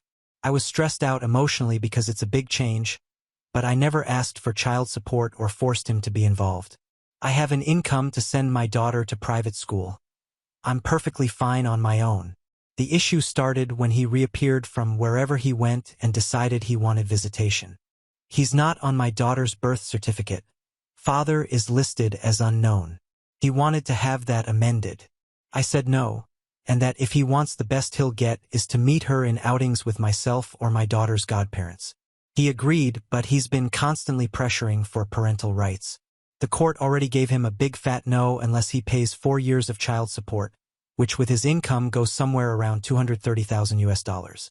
He hasn't paid a cent. My daughter doesn't even call him dad or recognize him as dad. She calls him Mr. I keep it very clean. I never bad-talked him, never made up stories. When she asked about her father, I used to say it was just the two of us. Even during court, the assigned CPS agent testified that my daughter had no affection or clear relationship with her biological father. Now the main issue happened in a PDA meeting. He would say things like, "My family thanks," or "What is best for my family?" I didn't agree with him, and I voiced it by saying, "My daughter has different needs, and those are a priority." He was clearly angry. After the meeting, there was a moment for teachers and parents to mingle and just talk how the kids are doing. One of the teachers approached me to apologize, saying she didn't know my husband and I didn't like a project she was doing with the kids. I told her I had no husband, and my daughter loved the project and wants to be part of it. The teacher then told me that my former friend was going around talking like he's my husband and he represents the family. I saw red. I walked to him and very loudly told him we needed to talk in private in the parking lot. I told him we were not a family and that he either will respect I am the only one that can make decisions on my daughter's education, or he won't be involved. He went on about being her biological father. Then I reminded him he had not paid a cent for the pregnancy, my daughter's needs, or even the private school my daughter is in. He hasn't tried to see my daughter since, which she doesn't mind at all. I asked her, "I do feel a bit bad about what I said. Aita, I wanted to add this because the PMs are driving me insane. He has the money to pay child support, he chose not to pay. He was never prohibited from being involved. He had my phone number. I sent him pictures and invited him to birthdays and other big celebrations. He never came. By the way, we are not in the US. Now for some comments where OP has replied. Commentator asked about why she was trying to keep her daughter away from the X/F father, trying to accuse OP for not reaching out. He actually asked me to abort, so there's your context if it helps. Also, to correct one thing, I never kept him away. I called him to the birth. I called him for every birthday. I tried to have him involved, but he always said he didn't want to be part of it. 2 years ago, he came up and began asking for rights. I never stopped him, but I don't feel comfortable with him being alone with my daughter. Comment 2. Your story has a few holes in it. Not sure you are being honest. Child support and visitation are separate issues, and according to you, paternity hasn't been established. This doesn't sound right, but if you are denying the father access to your daughter, this will likely backfire on you. Your daughter isn't going to be 6 forever. OP, I don't know how it is in other countries, but here visitations are not guaranteed unless the father has parental rights. I am not denying him access. I just don't feel comfortable of him being alone with my daughter. Child support is mandatory for parental rights. He has never paid a dime, so the court denied him parental rights. Spare Article 396. Comment 2. Why didn't you just tell anyone, admin, teacher, etc., that he had no legal relationship with your child? Why didn't the teachers ask? How did the teachers not know he wasn't your husband? A private school has much fewer students. Haven't you met and talked to your kid's teacher? So many questions. OP, to be fair, I've kept my family situation very private. It's not well seen where I live to be a single mother. Most people assume I'm either a widow or my husband is overseas. Admin knew, but I had no real time to correct him, plus I didn't want to make too big a scene. That's why I took it to the parking lot. Comment 3, NTA. I do want to say though, you really ought to have a word with the main office and your daughter's teacher about this though. Make sure it's very clear that he has no legal relationship to her and that he is not permitted to access her records, pull her out of school, or make changes to anything like emergency contacts. If he's going around representing himself as the head of your household, that indicates future problems. I'd also document that he's doing that at her school and who has witnessed it, just in case. I'm a step-parent to a child with a deadbeat bio-parent, and it makes for a lot of things to consider on the just-in-case basis for her safety. OP, I made sure to speak to admin. Kids cannot be removed from school without signed permission from the legal guardian. Otherwise, kids take a bus straight from the school home, and I work from home so I always receive her at the front. Update 1. My daughter's father wants to use her as therapy for his wife. December 31st, 2023. I, 33F, am going to preface this by saying my 6-year-old daughter's father, 37M, I'm going to call him Jeff, has never been my romantic partner. We had a one-night stand. I don't like people calling him my ex since it makes it seem we had some kind of emotional attachment. He was never involved after I told him I was pregnant and actually wanted me to terminate the pregnancy, but I decided to raise my child alone since I have enough money to raise her without child support. For the whole pregnancy and the first 4 years, Jeff was not in the picture. On my mother's recommendation, I did send him pictures and invited him to special events, but he always replied he had no interest in my daughter. 2 years ago, he reappeared and began demanding parental rights. When I didn't do what he wanted, he sued and was told no, he was not getting parental rights. He was given the offer to pay child support and then we can revisit giving him actual rights, but he has refused. He has the money, much more than me, but he refuses. I still offered to let him see my daughter in a casual manner. No child support needed. With the agreement, anything legal, medical, or educational will not involve him. He pushed the boundaries and we had a fallout. After that, we didn't hear from him for almost 6 weeks before he called to meet for Christmas. After much discussion, I agreed to bring my daughter over on the condition my daughter's godparents could come. Thus, we went over for Christmas dinner and finding out Jeff is married and had never told his family he had a child. It was great to be judged by a bunch of strangers. It was uncomfortable the whole time. I'm going to use fake names, but let's say my daughter's name is Katie. His wife kept calling my daughter Gabrielle, not the actual name she used, but it was that different to my daughter's name. The wife was also very physical, trying to pick up my daughter or parent her. I would block her or tell her to please let me deal with my child. The whole time she pretty much ignored me, but Katie didn't seem nervous, so I decided to just bide my time. I hit my limit when my daughter said she needed the bathroom and the stranger went, "Oh, Gabby, you need potty. Let mommy change you." My daughter hasn't worn diapers in a while now, and she's more than capable of going alone to the bathroom. I immediately told her to stay away from my daughter and that we were leaving. The woman started wailing that I was kidnapping her baby girl and tried to lunge at me. Her in-laws got in the middle and held her, consoling her and saying that we weren't leaving and for her to calm down, like she was the victim. At that point, I just glared at Jeff and told him he better explain or I would be calling the police. He asked me to speak in private in another room and that I could just leave my daughter with his parents. No way that would ever happen. Katie's godparents took her with them despite the wife having a full meltdown. Jeff and I spoke outside, and he explained that he and his wife recently lost a daughter. I'm not going to give specific details on that.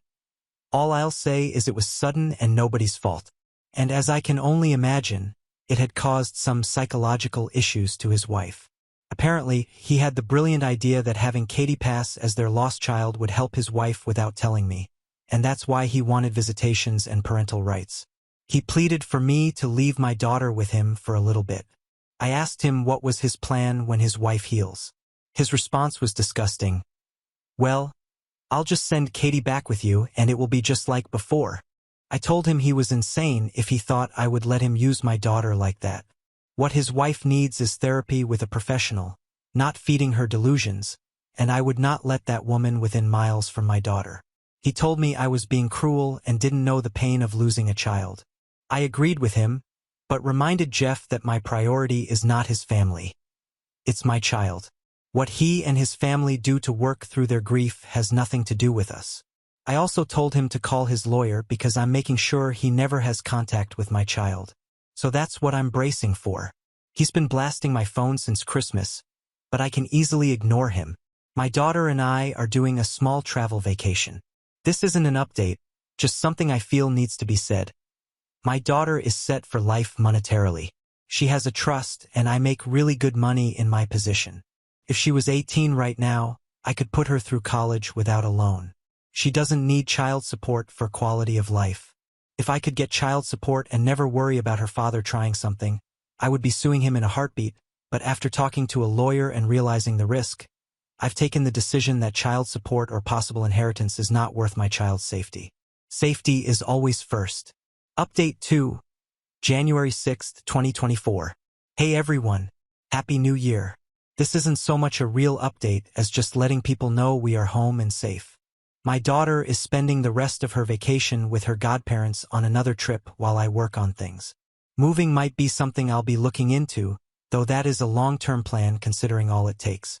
I won't share too many details on what my lawyer is going to be doing, but we are absolutely going to push for an RO. I might not post for some time, at least not until things settle. I do appreciate all the support and good advice. I'm taking a lot of it into account as I plan how to move forward. Comments. Commentator asked about getting a restraining order immediately against the ex and his wife and that OP and her daughter have a safe place to attend at. OP. The immediate plan is actually for my daughter to stay with her godparents while I deal with the mess. Her godfather is self-employed so he can actually drop her and pick her at school. A restraining order is the minimal I'm trying for. Comment 2. As a godmother, there's something that I always say, my godson needs his mother. And we both know she'll bring him to visit me in jail or prison anyway. You get everything legal squared away. Godparents will keep her safe. You're doing a good job. You're a good mama, and you're going to protect your baby. You've got this. OP. My daughter's godparents were with me for my whole pregnancy and were my support system. She calls her godfather Papa sometimes and her godmother Mama. I'm Mommy or Madre when she wants something XD. If anything was to happen to me, they are the people I trust to raise her. Comment 3. OP. The only advice I can give you is to start protecting yourself and your daughter by looking for lawyers just in case and keep every single receipt you get from him. Texts, emails, voicemails, etc. Because there could be a possibility that you will need them in case baby daddy/wife/their family goes full off the rails nuclear crazy. OP. Absolutely. I have a trusted lawyer, and he's on top of things. Once I get back, I plan to give him my old phone so he can keep better track of all the messages directly and also for my own sanity, get a new phone and number. Comment 4. From the post and comments, sounds like the godparents are very wonderful people to have supporting you and your daughter right now. OP, they truly are. When I can't be present for something, they always are willing to take time for medical appointments or after-school hobbies. In all honesty, they are pretty much co-parents with me. Comment 5. I know you've said that you have a robust will and if you found out you had limited time, you would sign over your rights to them, but is there a way in which you could make them legally your co-parents? Only asking because I personally feel more secure with some form of insurance policy, and I wonder if you would too. OP. It's a bit complicated, but if I was to die suddenly, my mother and my lawyer would be my daughter's first guardian, should they need to be involved, and they would have the legal standing to pass parental rights to the godparents. I never married my daughter's father, and he currently has no rights to claim her. It would have to be proven that my first choices are not capable to care for my daughter. Of course, it can change, and I plan to always consult with my lawyer to make sure my will is followed. Update 3, January 11th, 2024. Hey everyone. I decided to post a last update since I will be going full silent for a long period. For those that didn't know, I'm right now dealing with my daughter's father in his delusion. He wants to use my daughter as a therapy doll for his wife that recently lost a child. A lot of people were worried for my daughter and me, and I truly appreciate it. We're both safe. She's currently having a great vacation with her godparents, and I'm currently making my own arrangements to move on. My lawyer is working hard on keeping everything in order. I know a cease and desist was his first action, and we are going for no contact. He says we have a solid case and hopefully this will be resolved relatively fast, and by that I mean a year or two. We did get a temporary restraining order. It's only until our first court date, but after it could be extended. I haven't had direct contact with Jeff. He lawyered up too and tried to send a threat to take full custody. My lawyer laughed at it since his reasoning was parental alienation, except I have proof I tried for years to have him involved. Apparently, turning in a few emails showing my attempts was enough to get them to change parental alienation to a different reasoning. My lawyer is not worried in all honesty. For now, I've decided after much thinking that moving is going to be necessary. It won't be something I can do on a whim, but I'll be looking into new houses within the month to hopefully move sometime this year. School will remain the same, but we will be speaking to the admin to make sure only certain people can pick her up. And part of that decision has been to hire a private driver. He's someone I absolutely trust and has worked for relatives in the past, so I'm very comfortable with the idea and so is my daughter. Now I just have to make sure they don't go for fast food every day after school. Things in all honesty are not that scary right now. I have a good lawyer, good evidence, and my little girl is happy and healthy, so I'm just going to focus on working things little by little. Because of the legal proceedings, I don't think I'll be posting any updates anytime soon. And to those sending me PMs telling me I'm horrible for keeping my daughter from her father or telling me I shouldn't have had her in the first place, please kindly speak to the void. I'm too busy. Update 4. My daughter's father sent a priest to harass me, March 26, 2024. I had no intentions to do a new post, but today absolutely took the cake. To those that don't know, my daughter, 6 years old, was born from a one-night stand with Jeff. We were never romantically involved. It was a simple one-night stand, and we did use contraceptives, but they failed. It happens. A few months ago, Jeff went full psycho and tried to convince me to leave my daughter with him so she could serve as a replacement child for his wife who recently lost their infant daughter. I refused, and right now we're in the middle of some legal issues. Now for today, I thankfully didn't deal with Jeff. Instead, he sent a priest to harass me at work. I'm going to be very blunt. I am completely detached from religion. I'm not an atheist, just don't really like the idea of the Catholic Church. That's the leading religion in my home country. I respect it, and most of my family is Catholic, so I have a detached respect for church officials. Today, I was doing some paperwork when I got a call about a priest asking for me. I didn't have any meetings scheduled, and a lot of times we get visits from clergy asking for donations or participation in events, so I figured that was it. I told the secretary to let him in. Things at first seemed rather polite. Shake hands, asking how things were, the usual chit-chat. Then the priest began talking about how it had come to his attention that I was a single woman with a child, and that apparently I lived a life of debauchery and hate. His words. I was taken aback and agreed I was a single mother, but that I didn't see how I lived in debauchery and hate. The priest then went on about how he knew my daughter is prohibited from spending time with her father, and that I'm constantly sleeping around with men instead of living a godly life. How he was worried and thought it would be best I considered giving my daughter a chance to live with a proper family, rather than see me sell myself. Anger was an understatement. I did keep it civil simply because I was at work and I had no intentions of screaming to a religious man at work. I simply told him that my daughter was fine with me. She lived a safe and happy life. My personal affairs were my own, and that I had no intentions of sending her to another household. I told him that if there was nothing else he should probably leave as I had other things to attend to. He then showed his hand, and that's how I know it was Jeff's doing. The priest told me he didn't think my daughter would be a happy child with me, but her father was well respected in his church and he knew he would raise a proper Christian lady. At that, I laughed and simply said no. I once again recommended he left, and if he didn't, I would be calling security.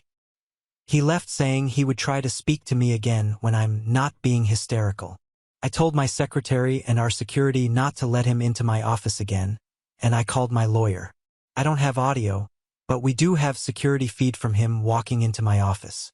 Thank you again to everyone sending well wishes in my previous post.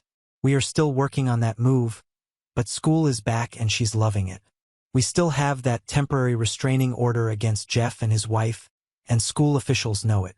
Comments. OP on making a police report on the priest harassing OP. Oh, we're making a complaint to church leadership here.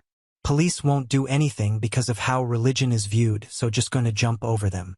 OP responds on abortions in her area/country. Might as well nip this already. Abortions are illegal where I live.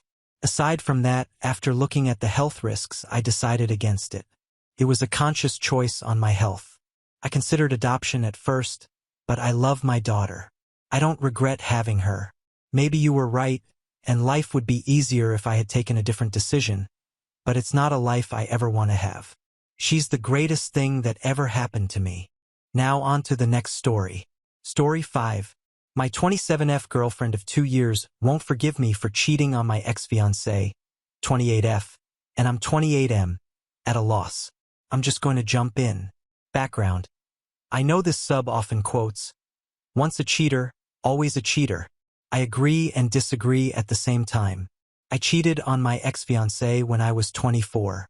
I had recently found out, after my mother passed, that she was not actually my mother but my grandmother. My junkie sister, who overdosed when I was 15, was actually my bio mom. My fiancée at the time, Alma, told me that I needed to get over it because there was nothing I could do. She stopped wanting to talk to me, even if it was about her day, and I felt emasculated constantly. She refused to have sex for months at a time, and I withdrew. We both stopped trying, but neither of us were ready to let go, as we were high school sweethearts and were afraid of being without each other. Long story short, I had a one-night stand. In the moment, it felt nice that someone was interested in my day, in me, and found me sexually attractive, and then it felt like someone dropped a boulder on me. I told Alma immediately the day after, and we split up. I am by no means proud of myself for cheating. I felt sick to my stomach looking at myself and took a year to reevaluate my life. I moved apartments, hit the gym, ate better, tried Buddhism, and now I feel better. Alma and I even got together after the year to talk things out. She apologized for pulling away, and I apologized for cheating. We forgave each other. We'll never be great friends again, but I feel better knowing that we won't cringe when we see the other person. I met my now girlfriend, Sasha, at a mutual friend's party. I got her number and we really hit it off. When we broached the conversation about past relationships, I told her what happened between me and Alma. I told her that if she had any questions or if this made her feel uncomfortable, then to let me know. She seemed fairly understanding, though she had never cheated or been cheated on, and we continued to have a wonderful relationship. We moved in together in November. Now it's about the end of February. She started to become increasingly curious about the cheating. She asked me if the one-night stand and I ever talked after, if she knew I had a fiancé, if Alma wanted to try and work things out, if I ever tried to get with other women in relationships, etc. I answered her honestly to all and let her know that if she's concerned that I'm going to cheat again, I'll keep my electronics and such open to her. Things seemed to be all right for a bit until I noticed that Sasha was compulsively going through my electronics. She didn't ask me any more questions regarding my infidelity, but just became very jealous and controlling. For example, 3 weeks ago, I had to take my computer to the shop because it had been acting buggy. Come to find out that a keylogger of some sort had been installed on my computer. I brought this up to Sasha and she asked why I took my computer in, that it worked fine for her, and that maybe it downloaded when I went on to some porn site. Another example would be Alma messaging me on Facebook last week wondering why I sent her and another girl from high school text messages. I had no idea what she was talking about, and she sent me screen caps from a cell phone number that's obviously mine. The texts weren't inappropriate but obviously out of place. They just tried to strike up a conversation but were obviously not done in my tone. Again, I asked Sasha, and she seemed genuinely clueless and baffled. I checked my online account, and it confirmed that the messages were sent from my phone. Yesterday, Sasha and I went out to celebrate her friend Danielle's promotion. When Sasha went to the bathroom, Danielle brought up cheating. She told me about this ex that cheated on her all the time and cheated in all of his relationships. Once a cheater, you know? I told her that for some people that's true, but I think once a cheater should be reflective of the relationship that someone cheated in. I know Alma will see me as a cheater. I can't take that away. But I never want to cheat again. I never want to step into a relationship and be treated like a cheater. I explained this to Danielle without referencing my past infidelity. She laughed and told me I deluded myself and that Sasha better keep her eye on me. Sasha came back, and I excused myself and told Sasha I felt sick and wanted to go home. She wanted to stay and said I could just Uber. I Ubered home and watched some Netflix. Sasha came home a little tipsy and began to slightly ask if I came home immediately or if I deterred.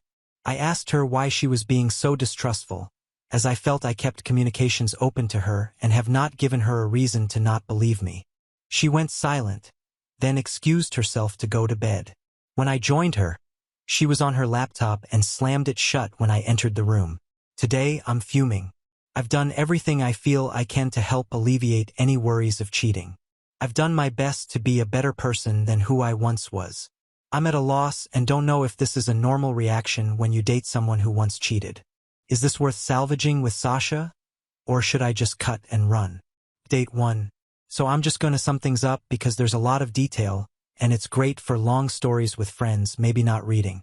Sasha told me she was going to visit her mother because there was a health emergency last week. I took her to the airport and immediately moved all essentials out of my place to a storage locker not far from it. I had my computer and phone scrubbed of keyloggers and trackers. There were several on each.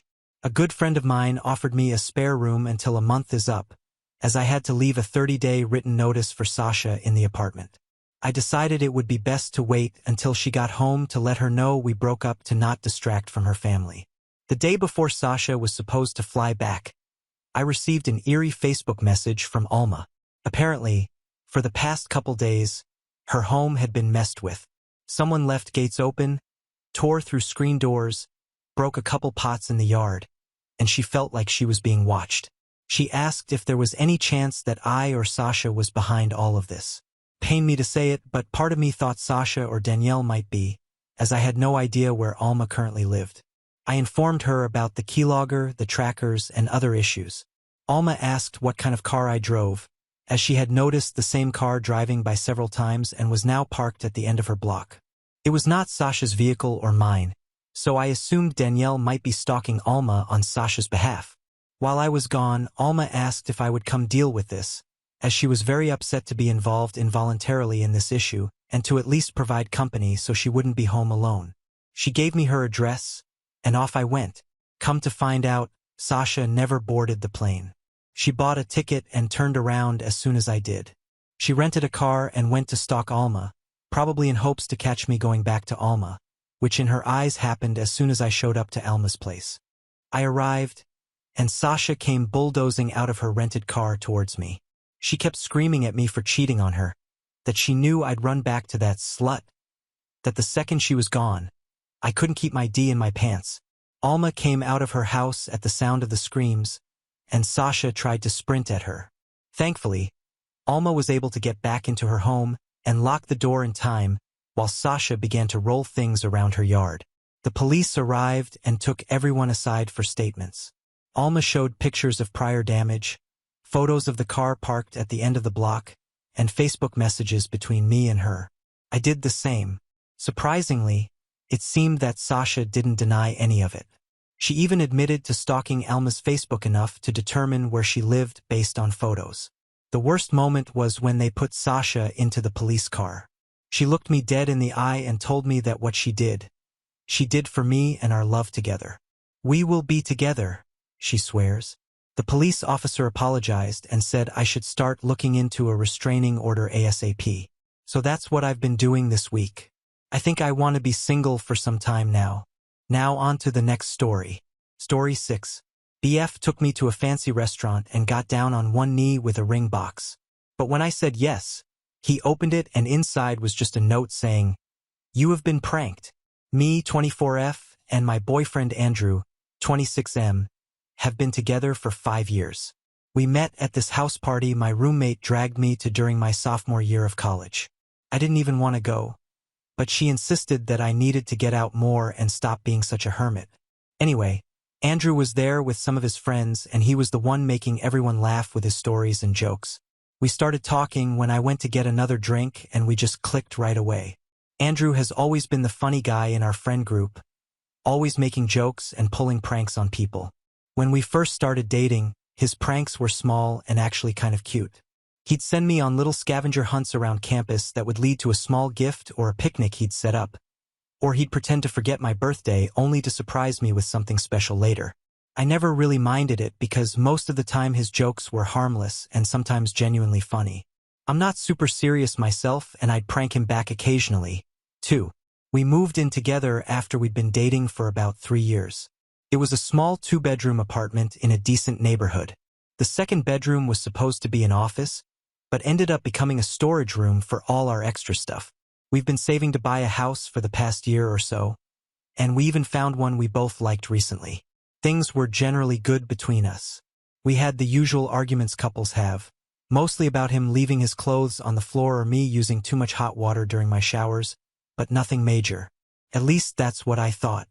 As time went on, Andrew's pranks started to become a bit more annoying.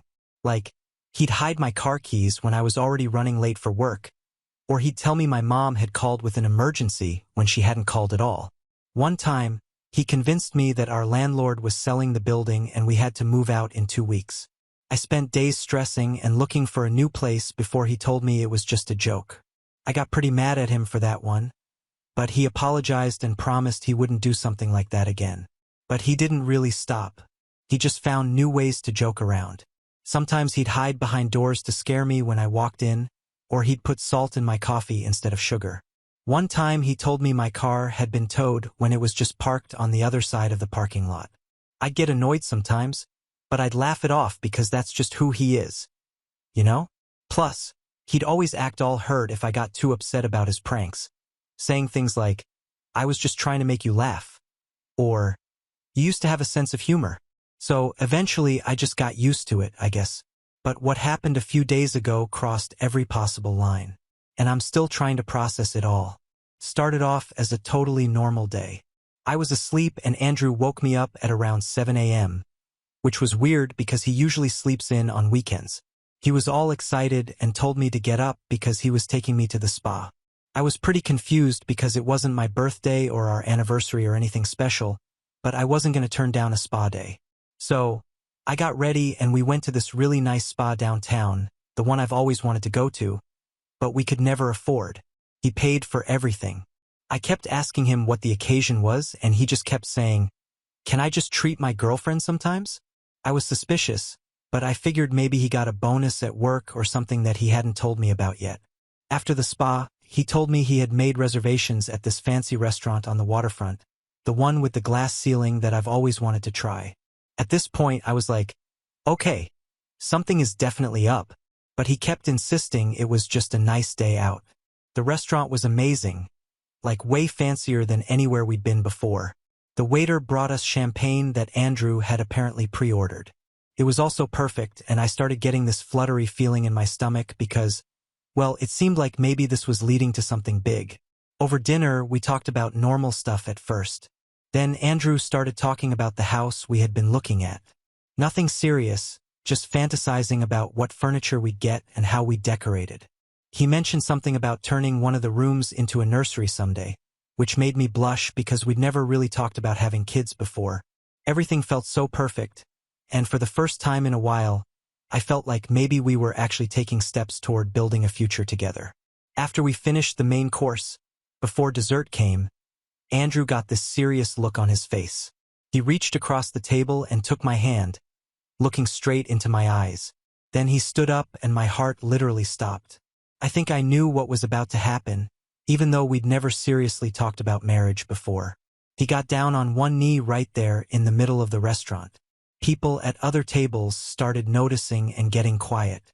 Some even pulled out their phones to record. He pulled out a small black velvet box from his jacket pocket and started giving this speech about how I was the most beautiful woman he'd ever seen and how he couldn't imagine his life without me. He talked about our first date, about how he knew from the moment he met me that I was special and how he wanted to spend the rest of his life with me. I was crying at this point. I couldn't believe this was happening. He asked, "Will you marry me, my princess?" And I said, "Yes," without even thinking about it. The whole restaurant erupted in applause. An older couple at the next table over were smiling and wiping away tears. The waiter brought over more champagne on the house. And then everything came crashing down. He opened the box and instead of a ring, there was a little folded piece of paper. He was grinning in this weird way that I didn't recognize and I knew something was wrong. I unfolded the paper and written on it in his handwriting was, "You've been pranked." The look on his face as he started laughing will haunt me forever. He was hysterical, like this was the funniest thing he'd ever done.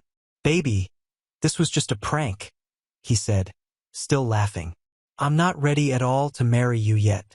You should see your face right now." The restaurant went completely silent.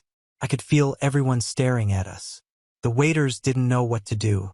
The older couple who had been smiling a minute ago now looked horrified, and I just sat there humiliated with tears streaming down my face. But now they weren't happy tears anymore. He tried to lean in and hug me, like this was all just a big joke we were both in on. That's when I slapped him hard. I've never hit anyone in my life, but I couldn't control myself. My hand just moved on its own. I grabbed my purse, stood up, and told him, "We're over, you effing scumbag." Then I walked out. I had to call an Uber because he had driven us there.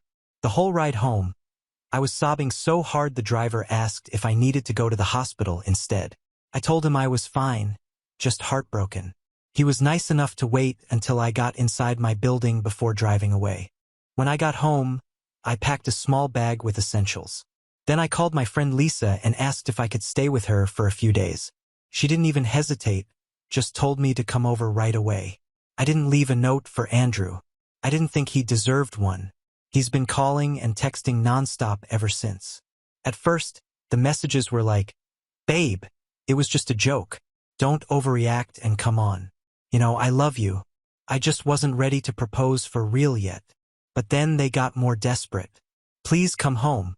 I'm sorry. I didn't think you'd take it so seriously and I can't sleep without you here. Please just talk to me." I haven't responded to any of his messages. I just keep replaying that moment in my head over and over. I really thought we had a future together. We've been saving for a house. We've talked about getting a dog. We were supposed to go on vacation next month to visit his family. Now I don't know what to do. Part of me wants to never see him again, but we have an apartment together, shared bank accounts, and we were planning to buy a house. Our lives are so intertwined after 5 years. Lisa says I should block his number and move on with my life, but it's not that simple. I still have to figure out what to do about our apartment, our shared stuff, all of it. And a tiny part of me still loves him despite everything. Aita for breaking up with him over what he calls just a prank. Update 1. A lot of you are asking for an update, so here it is. First, I want to clear up some confusion from the comments. No, I didn't know about the prank beforehand. Some of you seem to think I might have been in on it, which is ridiculous. Why would I make up something like this? And yes, the spa and dinner were real. He actually paid for everything. Some of you suggested he might have been planning a real proposal, but chickened out at the last minute and tried to play it off as a joke. I thought about that too, but after what happened next, I'm pretty sure that wasn't the case. After I made that post, I stayed at Lisa's for a couple of days. She was great, letting me cry on her shoulder and binge-watch trashy reality shows to take my mind off things. I turned my phone off for most of that time because I couldn't deal with Andrew's constant messages. When I finally turned it back on, I had 47 missed calls and over 100 text messages, not just from Andrew, but also from some of our mutual friends asking what happened. Apparently, Andrew had been telling people that I overreacted to a harmless joke and walked out for no reason. That made me so angry that I decided I needed to talk to him face to face and set the record straight. So I went back to our apartment. I didn't tell him I was coming. I just showed up. He was there, still in his pajamas even though it was afternoon, looking like he hadn't slept or showered in days. For a split second, I felt sorry for him. But then I remembered what he did and any sympathy I had just evaporated. I told him straight up that we were done. I said I couldn't be with someone who, after 5 years together, still wasn't ready for marriage and thought it was funny to make a joke about it in front of a restaurant full of people. That's when things got ugly. At first, he cried and begged me to reconsider. He said he loved me more than anything and couldn't imagine life without me. He promised he'd never prank me again. Then, when he realized I wasn't budging, he got angry. I'd never seen him like that before. He started yelling about how I was a bitch for leaving him like this after everything he has done for me. He went on this long rant about how he'd supported me when my dad died, how he'd always been there for me, how he'd spent all this money on the spa day and dinner. Like that somehow made up for the humiliation. He was cussing me out so much that I honestly stopped listening at some point. The thing that stuck with me most was when he said, "Don't be so effing petty and drop it. You know we're happy together and you know you still want me." That's when I lost it. I called him every name I could think of and told him exactly what I thought of his pranks and his childish behavior. We were both yelling so loud that our neighbor knocked on the wall. That kind of snapped us out of it and we managed to calm down enough to discuss practical matters. We agreed that we'd not renew our apartment lease and in the meantime, he'd sleep in the guest room. I spent the rest of the day clearing out some space in the guest room so Andrew could move his stuff in there. Then I went online and started looking at apartments I might be able to afford on my own. Our lease isn't up for another 4 months, so ideally, we'd find someone to take it over, but that might be difficult given the current rental market. Andrew is still not accepting the breakup. Throughout the day, he kept trying to talk to me, saying things like, "Can't we be together again?" And, "This was just a small mistake I made." At dinner, we ordered takeout and ate separately, me in the bedroom and him in the living room. He came and knocked on the door to ask if we could talk about this like adults. I told him we'd already talked, and there was nothing more to say. Oh, and get this. He apparently told his family about what happened, but I'm guessing he gave them a very different version of events. His mom called me that evening and went off on me for being selfish and not being able to handle a simple joke. She said Andrew had been planning the spa day for weeks as a special treat for me, which might be true, but doesn't excuse what came after. The call ended with her calling me a beach before hanging up, which I thought was rich coming from a woman who cheated on her husband, Andrew's dad, and thought nobody knew about it. After that, I started getting messages from his siblings, his dad, and even his aunt, all basically saying the same things. That I was overreacting, that Andrew was devastated, that I should give him another chance. His younger sister, who I used to be close with, sent me this long, guilt-trippy message about how Andrew had been crying nonstop and couldn't eat or sleep. His older brother, who I never really liked, was more direct, calling me a heartless beach who was throwing away a good man over nothing. I tried blocking their numbers, but they keep finding new ways to contact me. His mom even emailed my work address. How she got that, I have no idea. It's exhausting having to constantly defend my decision to people who weren't even there and don't know the full story. I don't think much else will happen in the next few days. I'm focusing on selling stuff I don't need anymore, finding a new place to live, and sorting out the apartment situation. Andrew and I are trying to be civil when we have to interact, but it's tense. He keeps looking at me with these sad puppy eyes that used to work on me but now just make me angry. I'm also dealing with the practical stuff of disentangling our lives. We didn't share all our finances, thankfully, but we do have a joint savings account that we were using for the house down payment. I'm going to talk to the bank tomorrow about how to split that. And then there's all the stuff we bought together. It's going to be a nightmare figuring out who gets what. Thanks again for all the support. It really means a lot knowing there are people out there who don't think I'm overreacting. I'll update again if anything significant happens. Update 2. So much has happened since I last posted. I don't even know where to begin.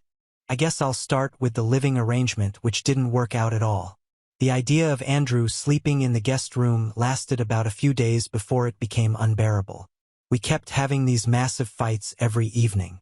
He'd start by trying to apologize, then get frustrated when I wouldn't accept it, and eventually start blaming me for ruining everything over a joke.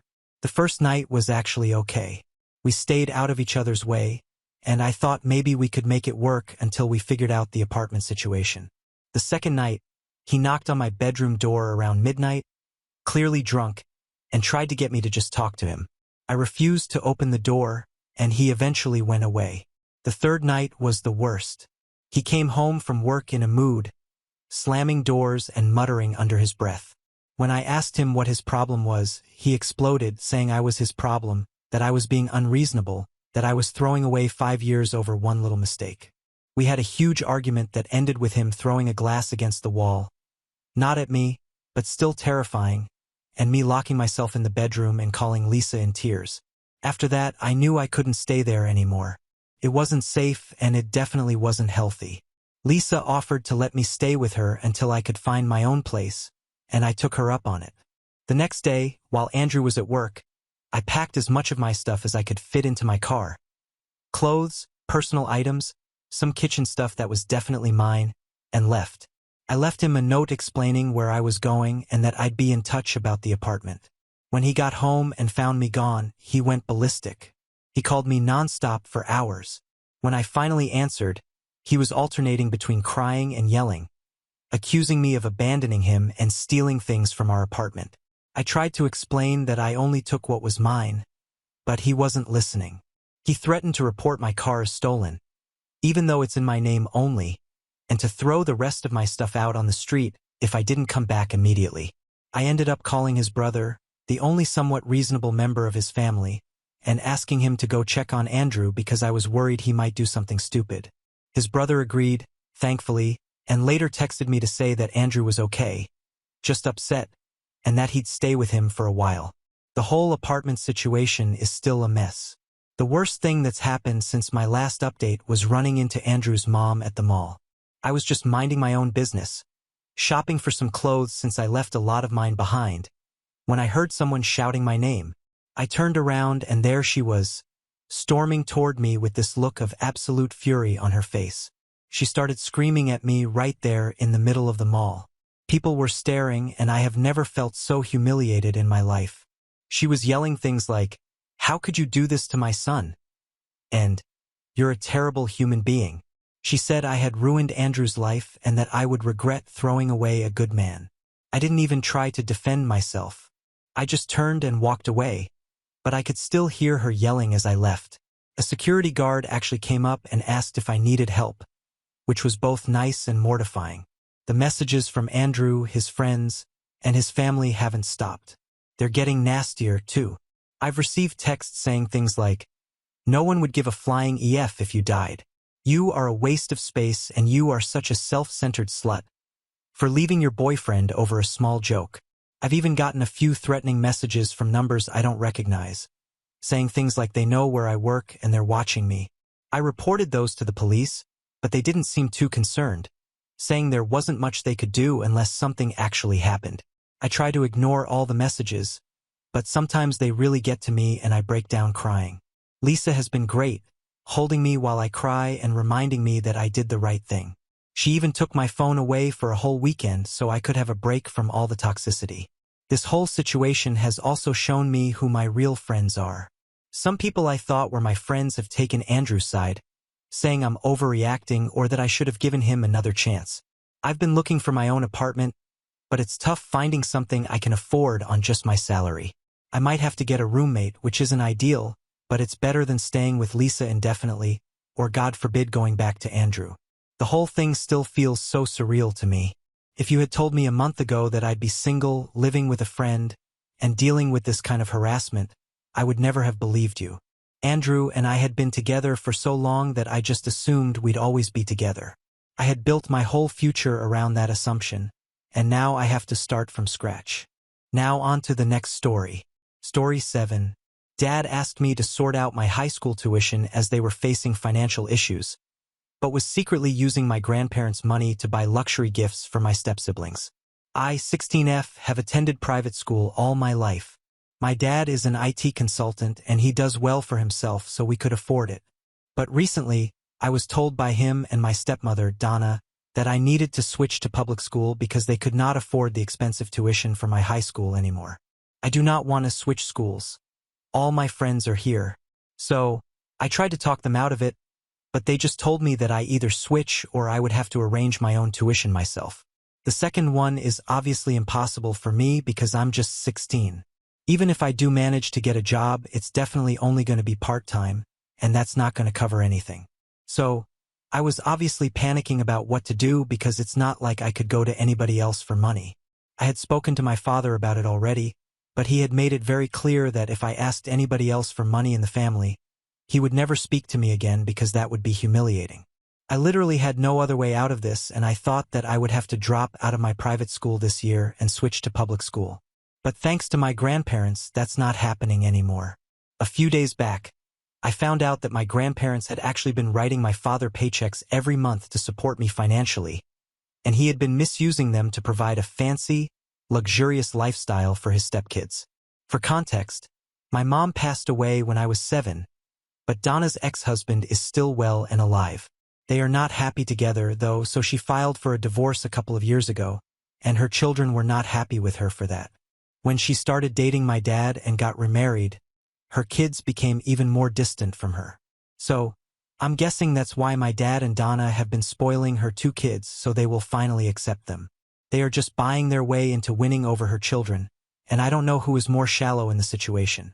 Her kids, who are around my age and should know better, or Donna and my dad.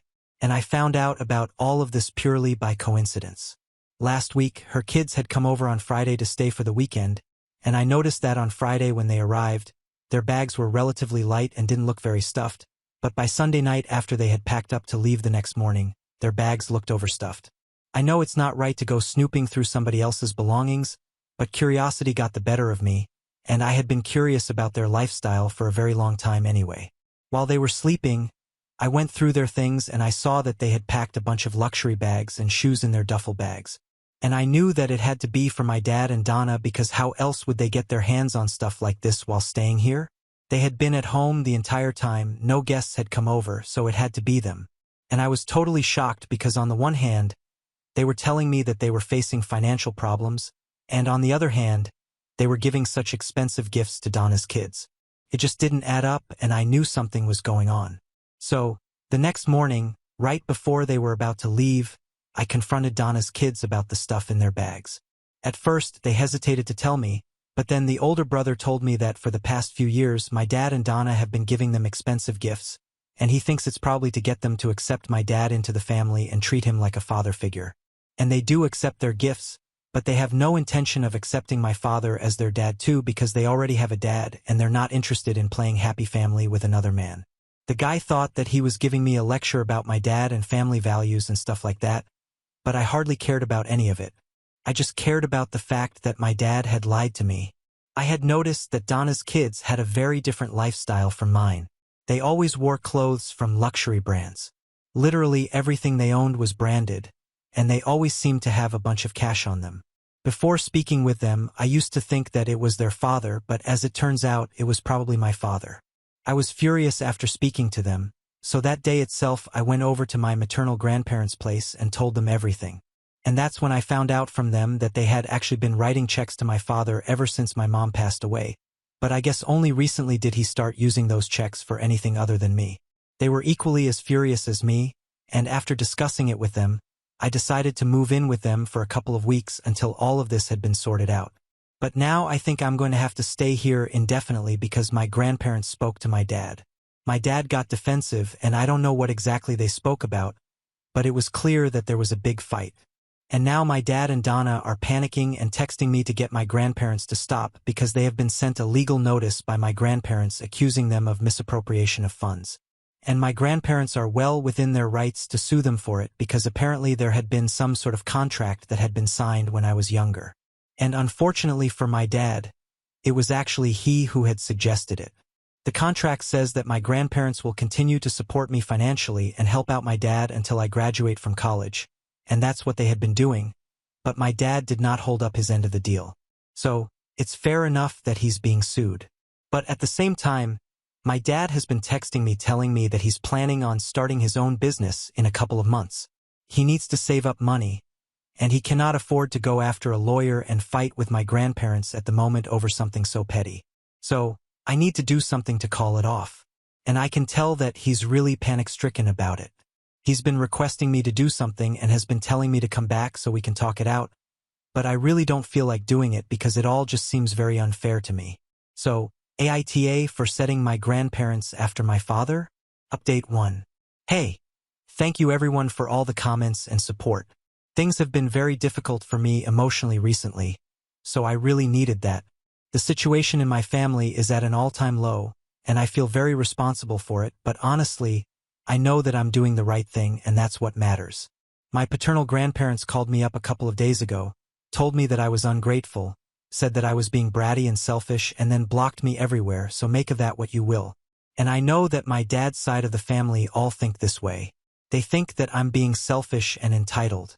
They don't understand that my dad had literally been using the funds that my grandparents had been sending him to win over his stepkids instead of supporting me financially, which is what the money had originally been meant for. I don't even know if my dad's side of the family knows the whole truth, or if they just want to come after me and make me feel bad for standing up for myself. In the past few days, I have spoken to my grandparents at length about the situation. I have told them how bad I feel about it, but they have only told me that none of this would have happened if my dad had just been upfront and honest about everything. He was the one who put me in a difficult position first by telling me to arrange my high school tuition for myself, knowing fully well that it would be impossible for me to do so, and I would eventually have to switch to public school. And he was willing to sacrifice my education for the sake of his kids. And for what? We know my dad could have bought them the moon, and they still wouldn't have accepted him into their family. So, I don't even know what he was acting so needy for. Anyway, the bottom line is that he did not feel bad for manipulating me, lying to me, and taking away the money that rightfully belongs to me, so I shouldn't feel bad about anything that I'm doing now. In fact, I'm barely even doing anything. It's all my grandparents who are dealing with the legal side of things, so I just need to chill out, and that's what I'm trying to do. And since I'm discussing the legal aspect of things anyway, I learned a lot about it over the past couple of days from my grandparents. Apparently, after my mom passed away, my dad had been struggling with work because he was depressed, and he had been fired from his job. Naturally, that made it very difficult for him to take care of me because at that point he was only in his mid-20s and didn't have much saved. So, that's when my grandparents decided to step in for a few months until he was back on his feet. But then my dad insisted that financial help from them would make things much easier for him, and he would really appreciate it if they could commit to it long-term, even after he got back on his feet. He promised them that the money would only be used for me and whatever was left over every month would go into a savings account for me that I could dip into any time that I wanted to in the future. He said that this is exactly what my mother would have wanted as well, and since they were in a position to help, my grandparents agreed to it. And my dad got the lawyers involved, had a contract drawn up, which my grandparents thought was a bit unnecessary, but now they are glad for it because thanks to that contract, they can sue my father for not sticking to their agreement because clearly he had been dipping into the savings. I had no idea about any of this for the past 16 years, but I guess that was a good reason because I don't think my grandparents or my dad would have wanted me to know about this. But now I'm glad that I know because it's making things much easier for me. I don't feel as guilty. I don't understand why my father couldn't have just raised me to the best of his capabilities like a lot of other single parents. I don't understand why he had to go out and demand help from my maternal grandparents, but it gave me the life that I'm used to, too, so I can't complain. I don't think I'll ever understand his reasons for anything, and I have stopped trying as well because it just messes with my head a lot. I'm just trying to focus on school right now because in my personal life, everything is a total mess, and the more that I think about it, the worse I end up feeling. So, I guess I'll just have to try and chill out like I said. Update 2. Okay. So it's been 2 weeks since I left home, and since then I've been staying with my grandparents. After the first few days, I blocked my dad because he had been texting me relentlessly trying to get me to feel guilty, so I would talk to my grandparents and get them to back off with the lawyers and stuff. But after a while, it got really old, and I knew that if I did not block him, he would just keep trying to guilt-trip me, and eventually he might succeed, so I didn't want that, and that's why I blocked him. It's not like I didn't miss him. Of course I did, but I had to do what was good for me. Also, after what his parents said to me, calling me selfish and entitled and whatnot, I don't think I wanted to have anything to do with that side of the family right now. And so, for the past week and a half, I haven't had any contact with my father. But today he finally reached out to me once again. He called me up from a burner phone so I couldn't recognize the number. And when I picked up, I heard his voice and I immediately thought about hanging up. But then he told me not to do so. Probably because he was aware of the situation being so bad that I wouldn't even want to talk to him. Anyway, he did most of the talking. He told me that he was really sorry about everything. He said that he knew that he had failed me and that he hadn't been prioritizing me, but he just wanted me to come back home so we could sort things out. He didn't even care about the lawyers. He could pay back all the money that he spent over the years on his stepkids, and he would make sure that the calculations were all verified by my grandparents and their lawyer so it would be a very transparent transaction. He was ready to do all that it took, but all he wanted was for me to come back because he really missed me, and at that part he started crying. I could tell that he was being sincere about everything, and it was difficult for me, but through tears, I had to tell him that I really needed some space and time away from him to sort out how I felt about this entire situation. Of course, all of this has been a huge betrayal to me. I feel terrible about it, and it's not that easy for me to just forget about it and pretend like everything is fine so I can forgive him and move on and go back to staying with him. I thought that he was going to get defensive or maybe he was going to argue with me about it or something, but instead he just told me that he could understand what he had put me through and he was really sorry about it. He had lost sight of what was important and he had ended up spending way too much time, energy, and money on kids that were not his instead of prioritizing the one child that was actually his flesh and blood. And there was nothing in the world that was more disappointing to him than that.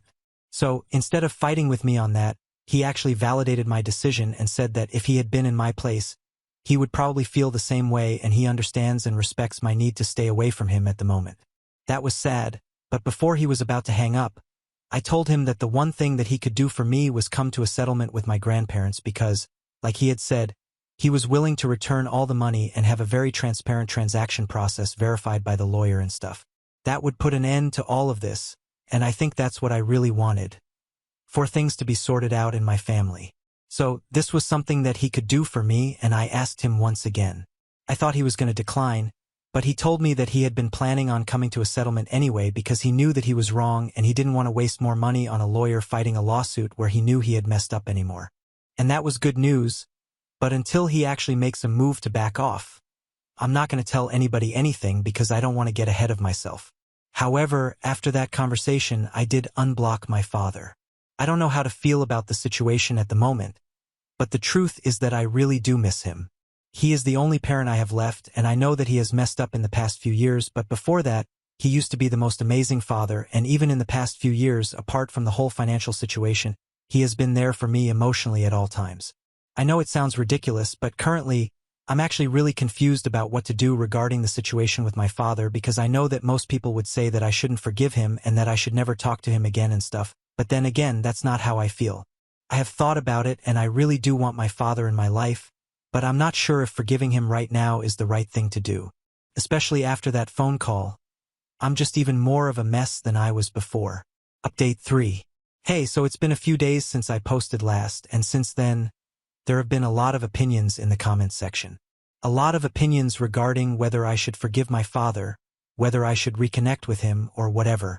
And all I have to say to that, I really value all the advice that people have for me, but I think this is something that I have to deal with on my own. After all, I am just 16. I don't think that even if I do make a decision right now, I'll be able to stick to it for the rest of my life. Besides, that's a huge part of the thing as well. I have my whole life ahead of me, and while I can deal with not having my father involved in my life at the moment, I don't think I'm going to be fine with that in the long run because, like I said, when I was a kid, he was both my mom and dad, and he did a fantastic job at being a single parent. Never even once did he allow me to feel like I was not a priority for him. Things only got messed up recently. It was only after his marriage that he started acting a bit differently, but even then, he tried his best to be there for me, and that's why I was so skeptical about whatever I was doing in the beginning. If he hadn't been a good father at any point of time, I don't think I would have felt bad about what I was doing at any point either, and that's the point that I'm trying to get across. I know that he messed up, and I know that he messed up in a pretty big way, but I also know that he's apologetic for it right now because within a couple of days of my last phone call with him, my grandparents told me that my father was backing out of the whole lawsuit thing. He was not fighting anymore and was willing to come to a settlement with them and was going to be transparent about everything. And then I told my grandparents about the phone call. Now I knew that he was going to do exactly what he had said he would do. And after I spoke to my grandparents, I also told them how I felt about the situation with my dad and that while I love my grandparents, I also love my father. They also seemed to understand where I was coming from, but they warned me that right now things are very tense and I might want to take some time to think about what I want to do and then come to a decision about whether I want to forgive my father or not. But whatever I decide, my grandparents have told me that they are going to stand by my side and try their best to accept it, even though they have lost their trust and respect for my dad permanently after everything. But in spite of that, if I wanted to forgive him and let him be a part of my life again, they wouldn't oppose it. And even though I haven't made a decision yet about whether I want to forgive him right now or not, I feel happy knowing that at least whatever I decide, my grandparents are going to stand by my side. And as long as they respect and accept my decision, I don't care what anybody else thinks. Of course, I'm not stupid. I am aware of the fact that no matter what happens later, things will never be the same between me and my dad ever again because of the things that I have found out about him recently. I don't think I can let myself forget about it easily, and the situation between his family and me has gotten so bad. I'm pretty sure that I'm not going to forgive my paternal grandparents anytime soon. Neither am I interested in speaking to them. But my dad is a different story altogether. To be honest, things are just complicated between us right now. I don't know what to make of it. I don't even know if I would do the right thing if I decided to forgive him. The situation is messy, weird, and I've just never been in a place like this before. Especially not with my family. I don't know how to deal with it. I don't know how to deal with the confusion regarding how I feel about my dad right now. I just don't know what to do. If I do decide to forgive him at any point, I'm pretty sure that we are going to need therapy because otherwise I don't really know how we are going to be able to work this out. I know that he asked me to come back, but I don't see that happening anytime soon either. I'm lucky enough to have rich grandparents who could afford to fight for me, but had that not happened, I couldn't even imagine the situation that I would be in right now, and it might even get worse with him. And he would have been ready to put me through it had my grandparents not been able to fight for me. So knowing that, it changes everything. But currently, at the moment, I know that he's trying to resolve all things. I know it seems like I'm just talking in circles at the moment, defending and blaming my father within a few lines, but honestly, that's how things have been in my brain for the past few days. That's how confused I am. So I'm just trying to put it out the best way that I can. Anyway, I think I've spoken about it enough. I need a break, and I don't think I'll be posting for the next couple of weeks until I've been able to come to a decision about what I want to do about everything. Update 4. Hey, so it's been 3 weeks since my last update, and like I said, I wouldn't be posting until I had decided what I wanted to do, and I have. I have made up my mind finally, and I don't think I'm going to be letting my father be involved in my life in the same capacity once again. It was very difficult for me to come to this decision because for the past 3 weeks, I had been in touch with my father on and off. He was trying desperately to get me to forgive him, and I really wanted to, but in the back of my mind, I still had my doubts about him, and after a while, I figured out that if I still had reservations about him, it would be stupid of me to go back to stay with him or forgive him and pretend that everything was fine because at the end of the day, I knew that everything was not fine. Everything will never be fine again because of the things that he has done, and I cannot pretend otherwise. I just can't do it. So, the best thing for me to do was to stay with my grandparents, and they have told me that I'm welcome to stay with them for as long as I want to. They don't have a problem with it, and in fact, it makes them happy. I know that my dad would love to have me back again, but that's not what I want or need right now. So, I reached out to him myself today and I told him what I had been thinking. I said that after everything that had happened, it would be very difficult for me to bring myself to him again, and if we were living in the same house once again, I would probably end up feeling very weird about it, especially with Donna around, knowing that she was a part of the whole thing, and throughout the past few weeks, she had never bothered to reach out to me and apologize because I think she knew what she was doing, but she didn't feel sorry about it. My dad tried to correct me at that point.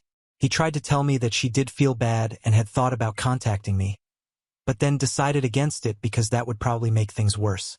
But that did not make a difference to me because in the end of the day, she didn't even try. Whether it would have made things worse or better should have been left up to me. The bottom line is that she did not even try, and it did make me a bit upset because I had always been nice to Donna. We had had a normal relationship, and obviously I did not look at her as my mother, but I did give her the respect that she deserved in the family and accepted her. So, an apology was the least I could have expected from her, especially after the way she and my father had screwed me over. Anyway, she hadn't apologized, and after everything that had happened, I really didn't want to go back to living with him, at least not right now. So I was going to continue staying with my grandparents, and soon enough I would be heading out to college, so either way I would have to leave. He sounded very disappointed at that point, but he accepted my decision, and he told me that if that's what I wanted, then he was fine with that. And then he told me that he knew that he had lost the right to ask anything of me, but he still wanted to request me to at least keep in touch and meet him occasionally because he was really sorry about everything that has happened, everything that has gone wrong, and he knows that there is not much that he can do to put it right with me emotionally, but he wants to try at the very least. It took me a few minutes to think about it, but then I told him that I was ready to keep in touch, see him occasionally, but I also wanted us to go to therapy and try to work things out with a professional in the room because I think that we really needed that. He agreed to it, but I think given the state that he was in, he would have agreed to everything I asked of him at that point. Anyway, I've started looking for family therapists now, and we are going to try it out. We are going to meet once a week with a therapist, try to make phone calls twice a week at least, and just try to sort things out. My grandparents are also happy with this arrangement, and maybe hopefully in the future, everything will be fine once again. But right now, I just want to focus on my own mental health. Now on to the next story. Story 8. GF was acting strange at dinner with her best friend. They were acting like a couple. When I asked him about it, he said that ship sailed when she left the church. Sorry for the long post. I didn't realize how much I had to say until I got it all typed out. Thanks in advance to anyone who reads all this. I've been with my girlfriend, Jordan, for a little over 2 years. We live together and we have 2 cats. Up until this weekend, I genuinely thought everything was perfect in our relationship, which I know is what everyone says in these posts, but I really was thinking that I was going to ask her to marry me sometime in the next year. We don't ever get into arguments. Jordan is very sweet and easygoing, and normally we just mesh well on everything. Honestly, if everything in our relationship hadn't been so good up until now, I probably would have just broken up with her this weekend, but because things have truly been so perfect, I'm not sure if maybe I'm jumping to the wrong conclusion about what to do because my feelings got hurt. The other person who's important in this story is Jordan's friend, Mark. She's known Mark for their whole lives because they both grew up in the same small religious community. Jordan isn't part of that religion anymore. She decided to leave the church when she was, I think, 19 and moved to the state that we live in now. Mark still is in the religion and apparently takes it really seriously. I'm told he now works for the church back in Jordan's hometown. Also, as far as I know, Mark is the only person from the religious community that Jordan still talks to besides her parents, which I'm mentioning because I now think it could be a red flag. So, on Saturday, I met Mark for the first time because he was in our city and Jordan wanted us all to have dinner together. At this point, I want to say I will admit that when we were first dating and I found out that Jordan had a best friend who was a guy, I didn't really like it, especially because it seemed like they were on FaceTime with each other a lot. But since it was a childhood friend and they mostly didn't see each other in person, I just trusted Jordan that Mark was only a friend and didn't let it bother me, and eventually I got over it. So, when we were going to dinner, I wasn't jealous or suspicious of Mark at all. If anything, I was somewhat excited to finally be meeting him since I've been hearing about him for 2 years.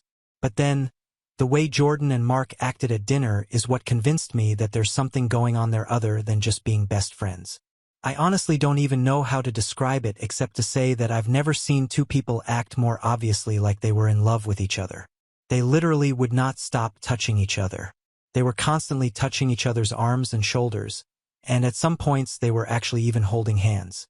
They completely left me out of the conversation and were laughing about inside jokes, and every time they'd laugh they'd do this thing where they'd put their foreheads together, or that was when they'd be holding hands. And then also, they were just looking at each other in a way that I didn't feel comfortable with at all. It was honestly even worse than the touching. It just wasn't how anyone would look at somebody they're supposedly just friends with. I'm 100% sure that every stranger looking at our table thought that Jordan and Mark were the couple and that I was her brother or something. I felt like a third wheel the whole time, and Jordan didn't even notice how awkward she was making it for me because she was way too focused on Mark and all the attention she was getting from him. And that's really not like Jordan at all. Usually she's a lot more considerate and would notice immediately if I wasn't having a good time or if she was accidentally being rude and excluding someone at the table. So it was genuinely really jarring to be sitting there with her and Mark and basically feeling like I didn't know my girlfriend at all. It was like he turned her into a completely different person who didn't even care that I was alive. So, finally at one point when Jordan got up to go to the bathroom, I just said to Mark, "So, are you into my girl, or what's going on here?"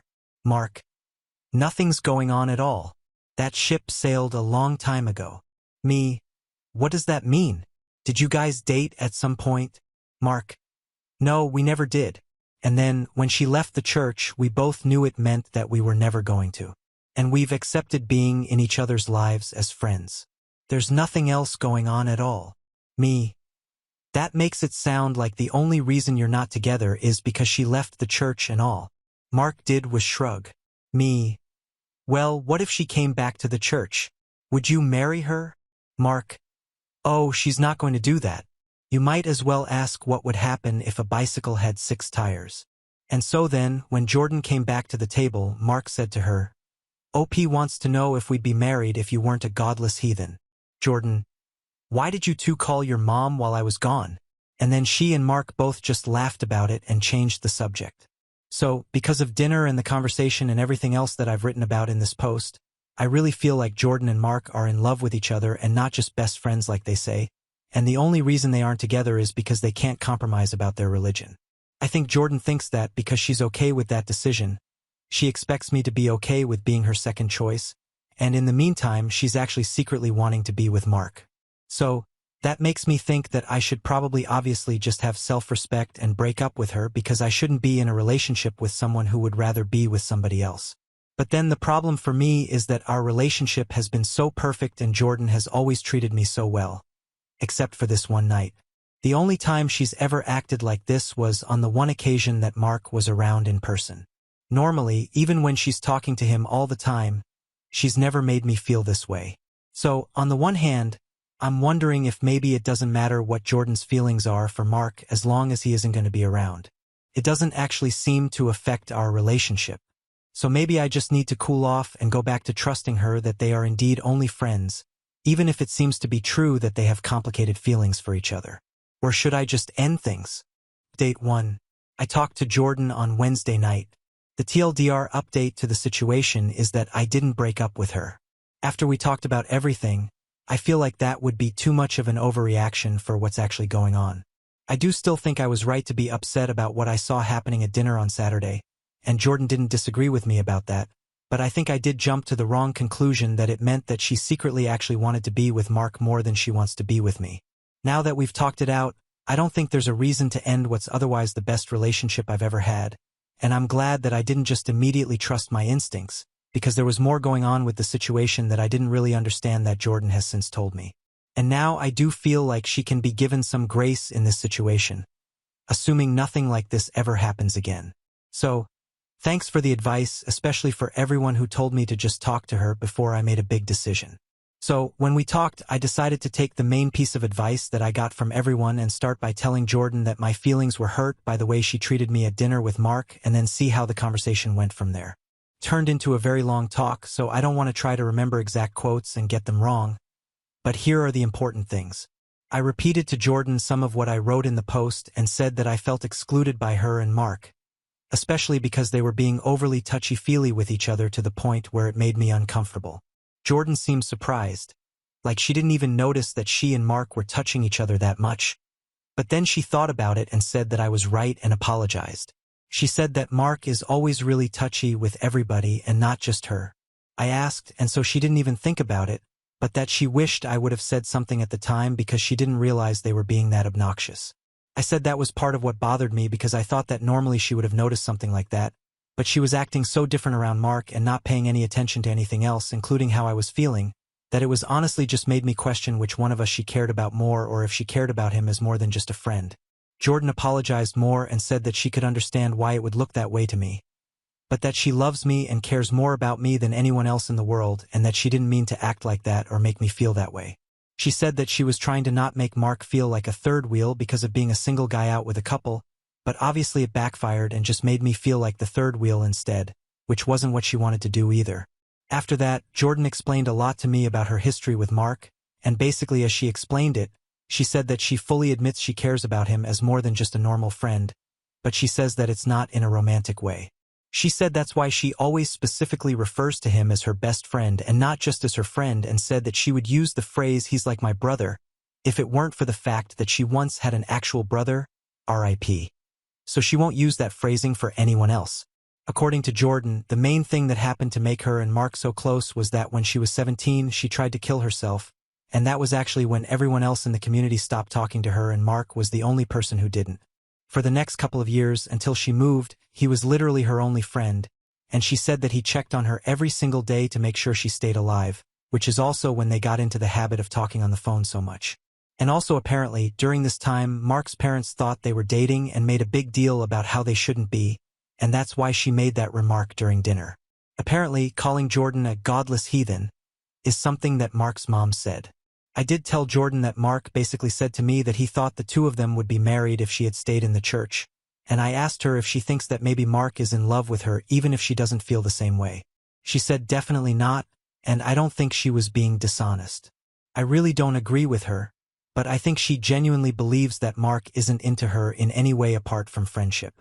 Her opinion of the situation is that she also thinks she and Mark would eventually have gotten married if she had never left the church or moved, but from her perspective it would have been more because of peer pressure than anything else, and she doesn't think it would necessarily have been a good thing.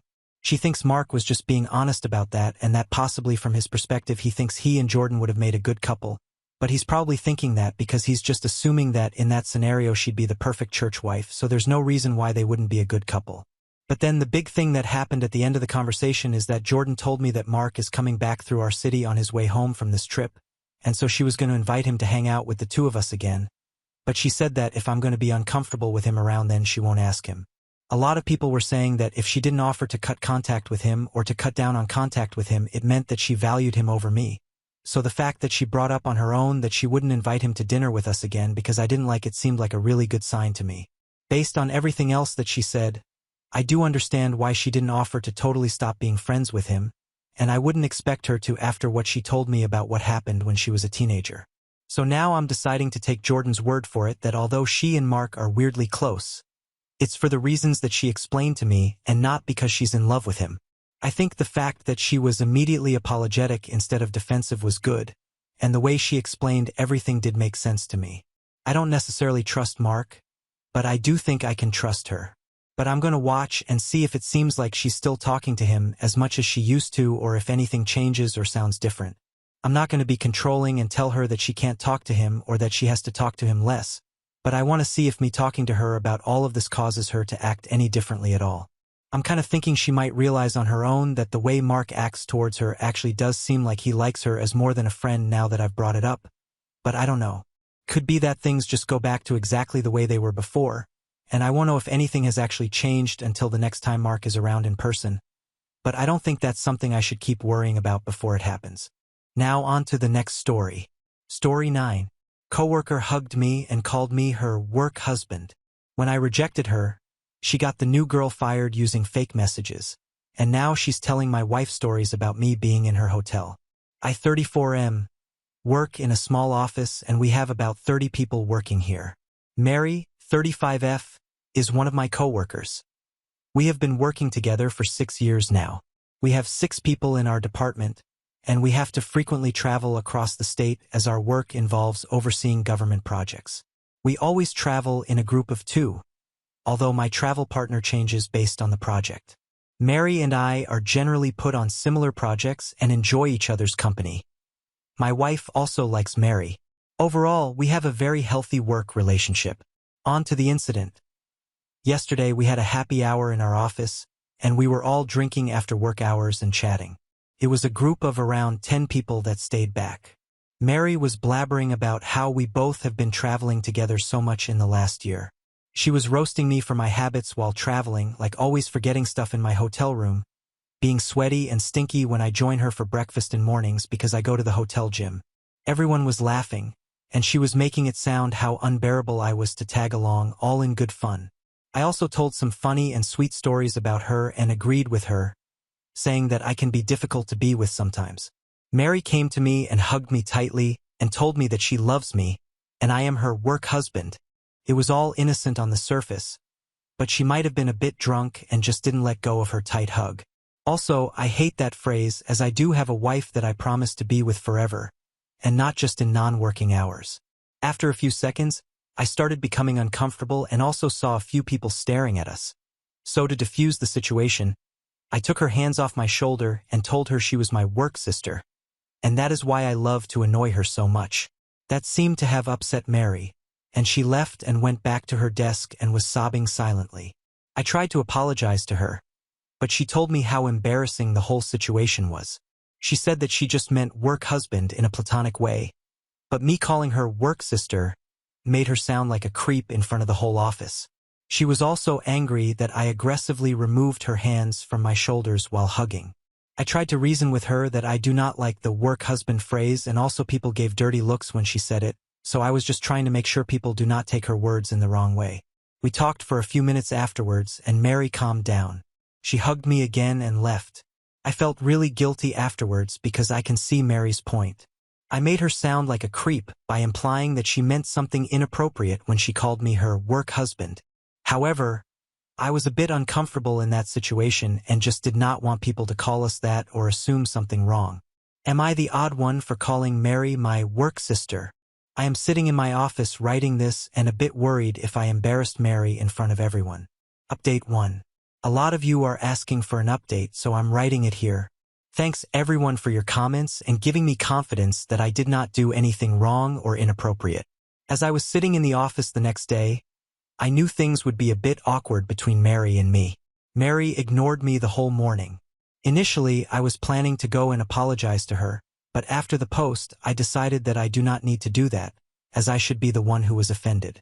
Everyone in the office could see that we were acting weird, and I heard some people gossiping about us. One of the ladies also came to me and asked me if I want to talk about Mary and me. Around 3 p.m. in the afternoon, I was sitting in my office working. Mary came into my office and closed the door behind her. She was angry at me and started saying that I need to stop being an a-hole and stop ignoring her. I told her to sit and to talk about what is going on. She told me that she feels humiliated and everyone has been staring at her the whole morning because of what I did. I also stood my ground and told her that I was okay with her making fun of me, but calling me her work husband and hugging me in front of everyone for a long time made the situation awkward. She told me to get over myself and that I should know exactly what she meant. Mary said that I made a big deal of what was supposed to be a joke and made it awkward for everyone. She said calling someone work husband is a normal thing and just means that she knows me intimately like a spouse would. She said that because we spend so much time traveling together, she knows all the intimate details of how I behave outside work. I stopped her and told her that I felt offended by the term work husband because I have a wife and I do not want people to use that term to describe our relationship.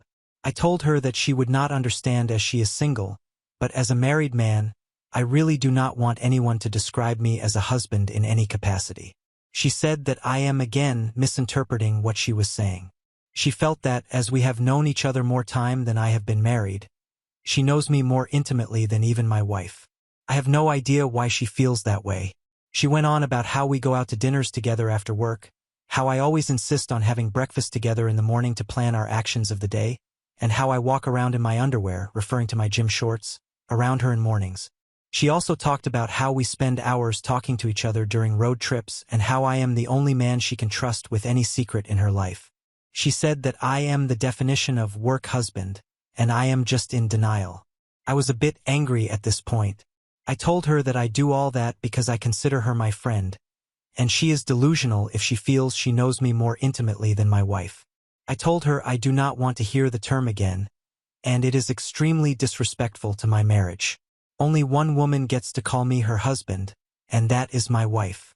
Moreover, if my actions are giving her such ideas, maybe we need to stop being friends. She became apologetic afterwards and told me that she did not mean to disrespect my wife and it was not her intention. She apologized to me and told me to just let it go. She said that she loves traveling with me and she does not want anything to change between us. She again said that I am misinterpreting her statement and just wants to move on. She came to hug me again, but I just told her it was okay and stepped back. I also talked to my wife about the incident that night. As expected, my wife was angry at Mary and told me that she hates the term work husband. She asked me if Mary has ever flirted with me during our trips or has a crush on me. I truthfully told her that I really have not felt that way and she may have just said that because she was a bit drunk and is now being stubborn about it. My wife said that she feels a bit uncomfortable about Mary now and says that it's strike one for Mary, and I need to try and put more distance between us while traveling. If she ever repeats the same behavior again, I should report her to HR. I promised my wife that I would try to reduce my interactions with Mary outside work hours and be more guarded around her. Update 2. Thanks everyone for the comments and explaining the urgency of the situation. I discussed it with my wife and have set up meetings with my manager and HR today.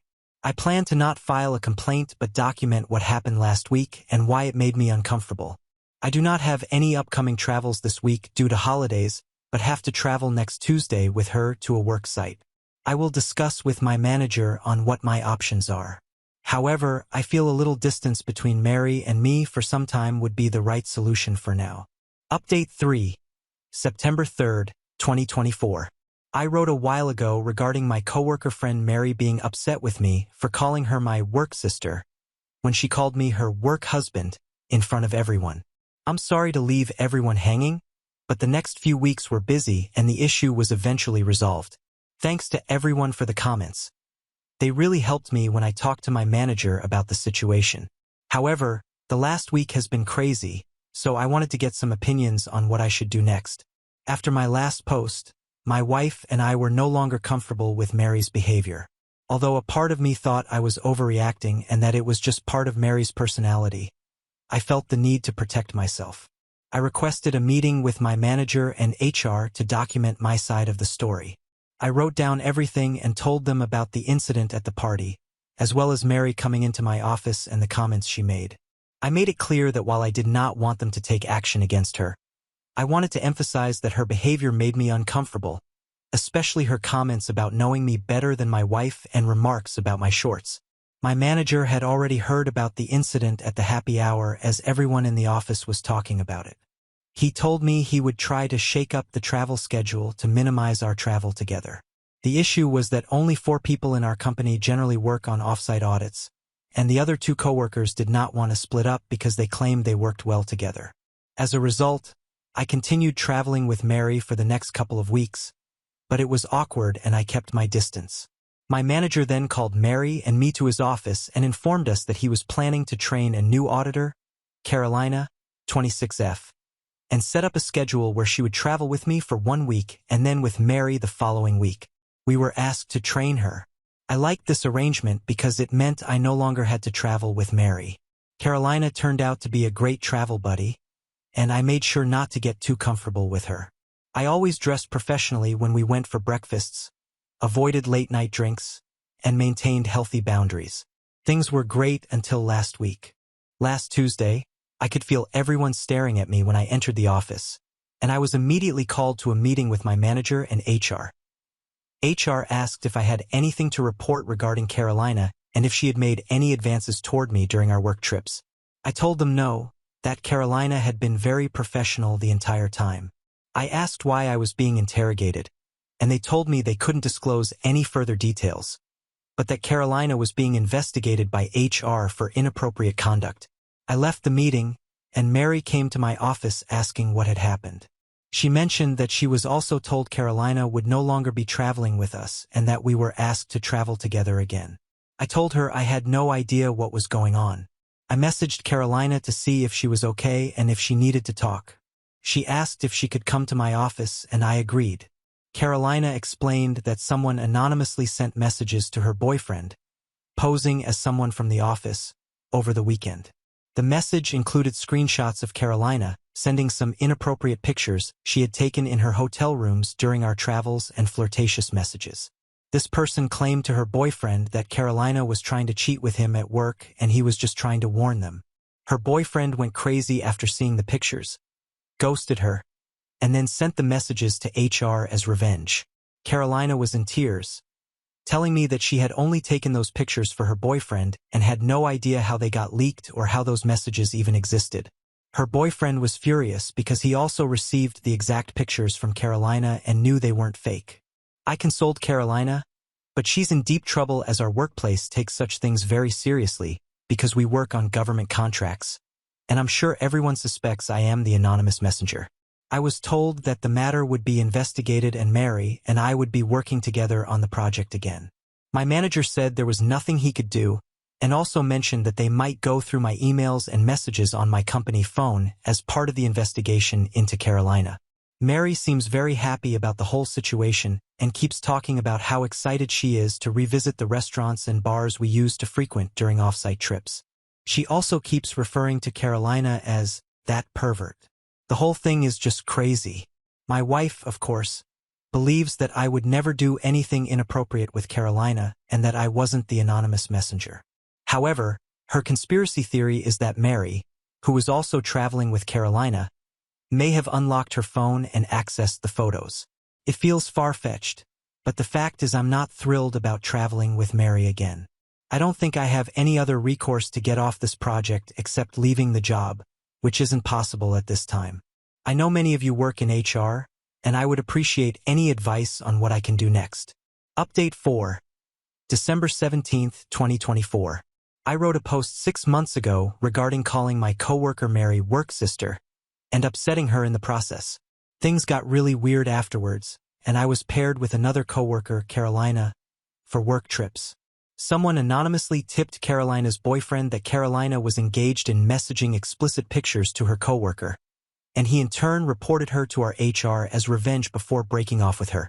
No one explicitly said it, but I could see that everyone suspected me to be the other person.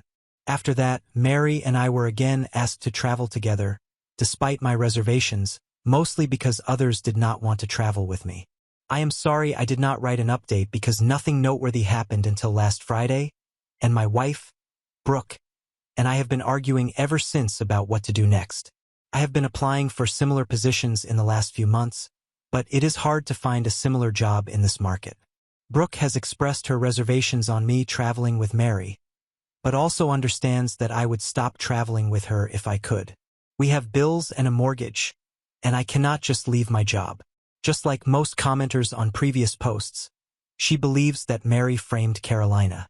I have been extremely professional with Mary during our travels. Things are not as before, where I would consider her my close friend. I am always guarded around her and try to spend most of my time in my room after work. Carolina stuck around for around a month after I wrote the post when the HR was investigating the incident. I tried to support her initially and also told my manager that she has been very professional.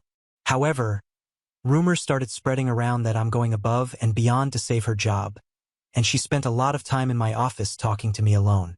We mutually decided that the optics were not good and started distancing ourselves. She resigned a month after the incident because she told me she cannot take anymore. From what I know, she is still looking for a job. Mary, on the other hand, seems to be happy on our work trips, although I act extremely professional around her. A part of me knows that she might be the person who framed Carolina. I have no proof, just intuition. I also feel Mary is the one spreading rumors about Carolina and me in the office. She always plans for dinners after work and sometimes asks me to get a drink at the hotel bar. As before, I generally avoid drinking on these trips now. There were a few times where she insisted that I get a beer, but I told her that I am already on thin ice at work and promised Brooke I will not drink on these trips. This has not stopped her from getting hammered and me having to drop her to her room at the end of the day a few times. Brooke has been very supportive through the whole time and has never once suspected me or blamed me for anything. She has asked me to not drink on these trips and also to make sure I call her every night when I reach my room and when I go to sleep. I also voluntarily installed a location tracking app on my phone, so that she has a peace of mind to know where I am during these trips.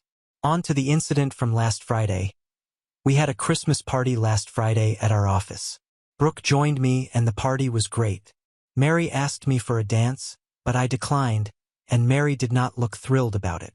Brooke was lovely, and we danced together for most of the night. There was one point where I was talking to my manager and a few other coworkers, and Brooke was talking to my manager's wife. Mary interrupted them and started bragging about how she has to take care of me during work trips since I'm so clumsy. Brooke also joined in on how clumsy and forgetful I am at home. Mary then told Brooke that I make her feel safe on the trips and told her about the incident where she got drunk and how I took care of her by dropping her to her room and sitting by her bedside until she fell asleep.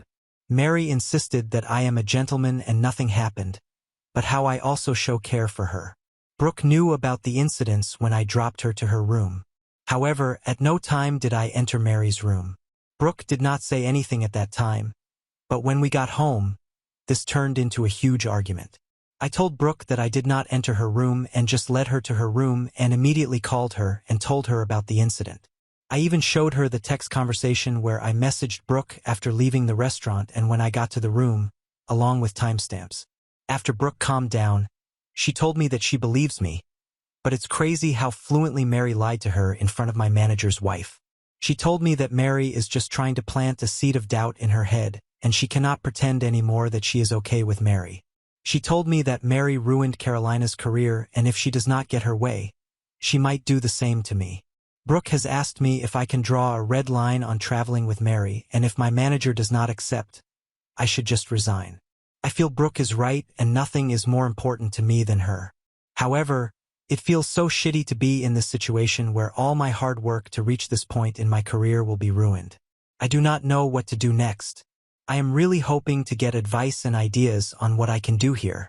I just feel so trapped and not sure what I can do at this point. Now on to the next story. Story 10. Saw my pregnant wife cuddling with her coworker on our security camera while I was away. She says it's innocent.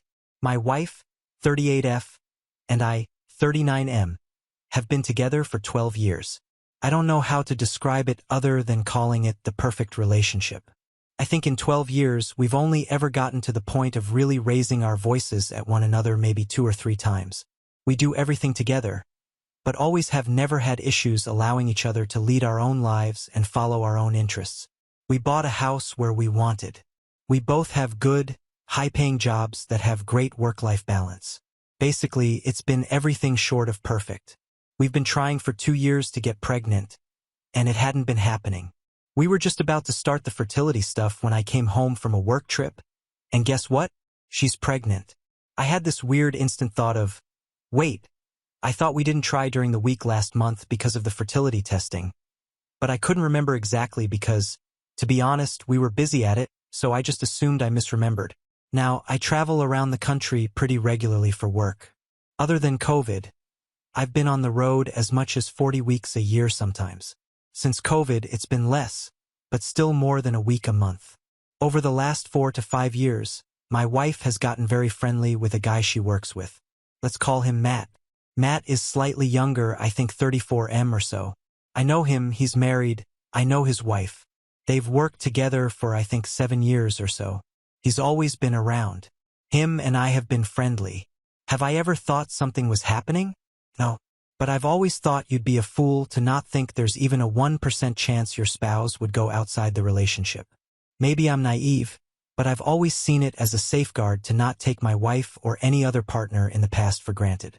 She's never given me a reason to think she'd do that, but anything is possible. So, about a month ago, I'm out of state for work and she's at home. I ask her what she's doing earlier in the day, and she says Matt is coming by for dinner. Not out of the ordinary. Matt comes by from time to time, sometimes with his wife, sometimes without, sometimes when I'm not there. I don't think much of it. We have a security system which includes cameras both inside and outside of the house, which we installed after an unrelated incident a few years ago. They record and are live accessible by both her and I. I often use those cameras to check on the dog when I or both of us are away, as the rest of the system is monitored by a company in case of an alarm going off. She knows I check those cameras. There's a system installed where I can talk through them. I'll mess with my wife and she will with me on them if either of us are out of town. She travels for work as well, but far less than I do. Point is, it's known that I check them often when I'm not at home. So I turn on the camera, and I see my 4 months pregnant wife lying on the floor on her side with Matt sitting straddling her leg and using a foam roller to massage her hips. So I'm like, okay, what the hell is this? I start rewinding through the footage and they are eating and talking normally, but then they get on the couch and get under the same blanket. Now, they are feet to feet, but that couch isn't that big. Then they move to the floor and that's when I logged in. Anyway, I text her I'm still watching the cameras. They both look like deer in headlights, and he very quickly leaves. We get into an argument. She isn't mad at me accusing her, but she's adamant that nothing has or ever would happen, and that what I saw was innocent and she was complaining about being in pain from the pregnancy, which I know is true. She's already having some issues with back pain, etc. The biggest point of that discussion was I asked, if I were there, would you two have been comfortable doing any of that in front of me? And she reluctantly admitted, no, probably not. I told her I didn't want to talk after that, and we'd talk when I got home 3 days later. That's when it hit me. What if my weird gut moment feeling about her telling me she was finally pregnant was this? What if my 1% happened, and this is not my child we are having? Now it eats away at me while I'm at a hotel alone 1,000 miles away for 3 days. I reconcile with myself that I think it's less likely than more likely that something between them has happened, but basically my 1% just jumped to 10%, 20% maybe. I get home, and she's on eggshells and doesn't mention it. I kind of wait to see what she's going to do. 2 days later, she finally brings it up and breaks down. Swears nothing has happened. She would never, doesn't do anything over the top to try and prove anything, which I took as a good sign. But anyway, we talk out the issue and everything to a point of at least moving forward for now. I'm still coping and dealing with it, figuring out how to retrust after all this time. I'm getting more and more understanding of the fact that they are friends. They've been friends for so long. Maybe he has intentions, but I don't see her having any, and I've never really picked up on it. And I've spent time around both of them together many, many times and never caught anything. So the thing that is destroying me right now is, if I'm wrong and something did happen, while I can figure out how to deal with that, what if that child isn't mine? In the argument and few long conversations we've had about the situation since, I've never brought that up and she's not mentioned it. Mostly because I don't want to make the situation worse and crush her if, in fact, she's telling the truth, which I mostly believe. The only thing I can think to do at this point is to wait until the baby is born and immediately order a paternity test in secret. Should I do that? Should I tell her and have it dealt with now? If you're a woman in her shoes and you're telling the truth, would that destroy you or your view of me? If you're lying, what would you do if I asked? I don't want to ask a super vague question, but what do I do? Update 1. So many comments. Thank you everyone. More than I can address directly, but I'm going to keep reading. A few things. Some have made some good points about addressing it now rather than later, and that's something that I'm considering more than I was before. Thank you to those focused only on my relationship. I get it, but that's not what I'm focused on. We've been talking about it a lot. My wife and I are pretty open people with each other. I'm not saying I'm convinced nothing happened, but I'm more focused on paternity right now. If I need to track, spy on Life 360 my wife, then this relationship is over already. That's not the relationship we have and not one that I ever want, and in my opinion, not one anyone should ever have. We are working on rebuilding trust, as I said in this long-winded post. My default of 1% possibility went up to 10% or so. Trust me, I'm taking my relationship seriously, but to those I've said this to already, if the kid isn't mine, then there's no longer any conversation to have. I've already had this discussion with my lawyer. I don't live in a state where the birth certificate stuff will be an issue. If I have paperwork that this child isn't mine, then divorce isn't going to be much of an issue. Both of us are in an independent financial situation where it won't matter much regardless. I'll keep up with this post as long as I can and post an update when and if anything gets resolved. Update 2, May 10th, 2024. So she was out of state on a business trip until late last night. It's Friday, so she worked from home in our kitchen. So I asked to talk and brought it up and asked for a test. She immediately said yes and said there's zero doubt and nothing that she'd even have a second to worry about, but she has no problem doing it now. The only caveat I left it with is if it's invasive at all per our doctors, then I'm okay waiting until it's low risk.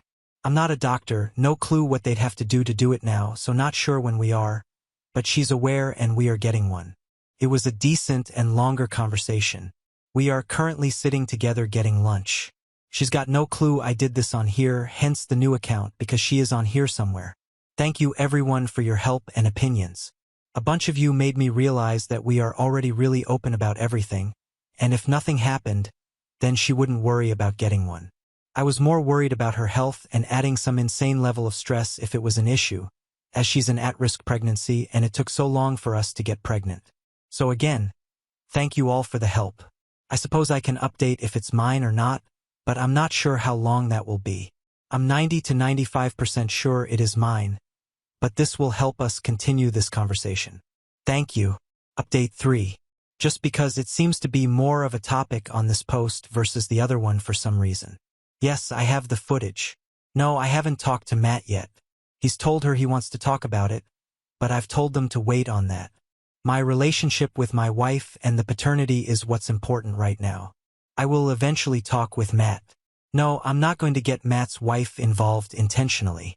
I don't know why I would, other to just be vindictive. I'm not going to cover for him, obviously, but his relationship is his and mine is mine. I'm not interested in making this worse. Whatever is going on between him and his wife isn't any of my business. Relevant comments that OP answered. OP and asked why his wife thought she could be intimate with someone else. We've talked about it at length, nothing is being ignored. I could write you an essay about our past, her reasons and my feelings on it, but instead, I'll just say I'm aware of it.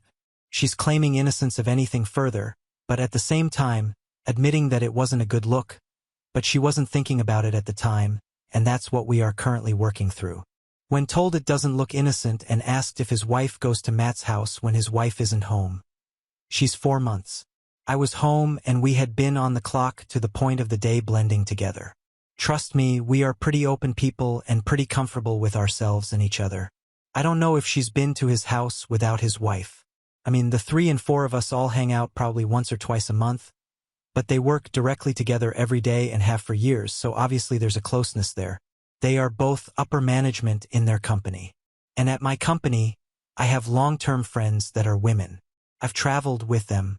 We've done dinner and hung out in hotel rooms together. But I've never done anything because that's not me. I'm married and love my wife and my life. I have no reason to. So, the optics are bad. I just have to decide if it's only the optics or if she has a reason to. Maybe he has a reason to, and that's what I saw that I'm not sure about. But that comes down to, do I trust her to handle that? She says if that's the case, she's never noticed it. And she hangs out with him and his wife just about as much as he hangs out with us. She works in a building right near them. My company is based out of Chicago, and I live on one of the coasts, so my coworker friends are much more spread out. We can't go to the bar to grab after-work drinks any day like they can. Honestly, I usually go to their work hangouts more than mine because of that. I'm friendly with her CEO because of it. So is it perfect? No, but I've always trusted her. I've never had a reason not to in 15 years. This is the first crack or dent in it. OP gives a clearer description of what happened that day. That's not what I saw. She said something, he froze, said something I couldn't hear. She said, No, don't worry about it. He put something in the dishwasher and she walked him out to the front door. He didn't dive out the window. I'm not putting every single nuanced detail in this because it would take me hours to write, and I'm not putting my security footage on the internet for strangers to see. The reason I have the security system in the first place is because of a stranger on the internet. I'm not saying anything beyond that didn't happen for sure between them. I'm saying I don't know now and I don't have any proof. That's what my wife and I are discussing just about every day and what we are working through. The original point of the post was the only thing we hadn't talked about was paternity because I don't want to put her in a situation where she medically loses the child, mine or not. Not only have I not been able to put every single nuanced thing in this, I've also sprinkled in false details about our lives. Nothing pertinent to what happened but other mundane details. I was a very small public figure at one point and some lowlife from the internet traveled across the country to make death threats against us because of something warped in his head to the point where the federal government had to get involved. People in here are wildly jumping at conclusions with much less information than I have and ignoring the original point of the post and the original questions asked. As he told Matt's wife, she is my wife's friend's wife. We don't meet up and eat together. I know her through my wife. I see her maybe once every few months at a bar after work or if they come by for dinner or to hang out. We aren't besties. Again, what should I go tell her? Hey, your husband was at my house. I knew he was there and I saw him run a foam roller over the outside of my wife's hip while he was sitting on her feet. It's super obvious they are sleeping together and even though I'm not sure, it's possible she's carrying his baby. This isn't a soap opera. There's nothing I know that I can tell her. So why would she take my word on what tiny evidence there is? And why or how in the world would that help my situation? If all of this is false, now I've destroyed my relationship for acting like a child, trying to drum up drama for what obviously looks like being vindictive, and I put them in the same situation we are in now for something that I don't know is true yet. I believe you have entirely lost the plot here. Update 4. August 21st, 2024. Hi folks, so here's your next update. I also edited this into the last update. Here's where we are at. Yes, my wife is still very much pregnant. She's in the hard to pick things up off the floor stage. She's due in 8 weeks. Holy shit. 6 weeks actually, just looked at the calendar. We are getting weekly ultrasounds at this point. He's already about 5 pounds and has a big old head. Her and I had some very long, direct conversations about everything. She is adamant that nothing has ever happened and nothing ever would. For a while, she was pretty upset with herself for causing this and causing my feelings of doubt. I've done my best to remedy that as I've got to keep stress off her as much as possible right now. But it will for sure be revisited after the birth. As I've been saying the entire time, I'm really only worried about the child and the birth going well, etc. Well, mostly, maybe not only. The only thing we still really disagree on is I thought he was getting too close because he had developed feelings or was getting attention that he wasn't getting elsewhere, maybe, etc. She doesn't see it that way but has also said it's possible, but if so, she was blind to it. I told her I wanted a paternity test and she immediately agreed to it and said, no problem at all. My only stipulation was that it couldn't be medically risky or stress-inducing at all, as she's a high-risk pregnancy. We both spoke to our doctors about it, and they basically told us that our only option was to go to the courthouse because they wouldn't do one without the law involved, which we both thought was ridiculous. Her doctor was a bit thrown off by it, so I didn't press very hard. It was honestly her pretty much demanding it. I knew there were other options. I looked into those other options and ultimately decided to wait until the birth, and I have a lab already set up to do it. Ready to go. I'm 95% sure it's unnecessary, but I'm still getting one for my peace of mind and mostly so that nothing will come between me and my child. For those of you that have left me messages of support that I didn't get back to, thank you. I'm going to spend some time going through them tonight before I run off again. For those of you who've left messages that think I should be acting like a 17-year-old high school student and either getting violent, purposely cheating on my wife to prove a point, or other childish trash. Thanks for the entertainment at least.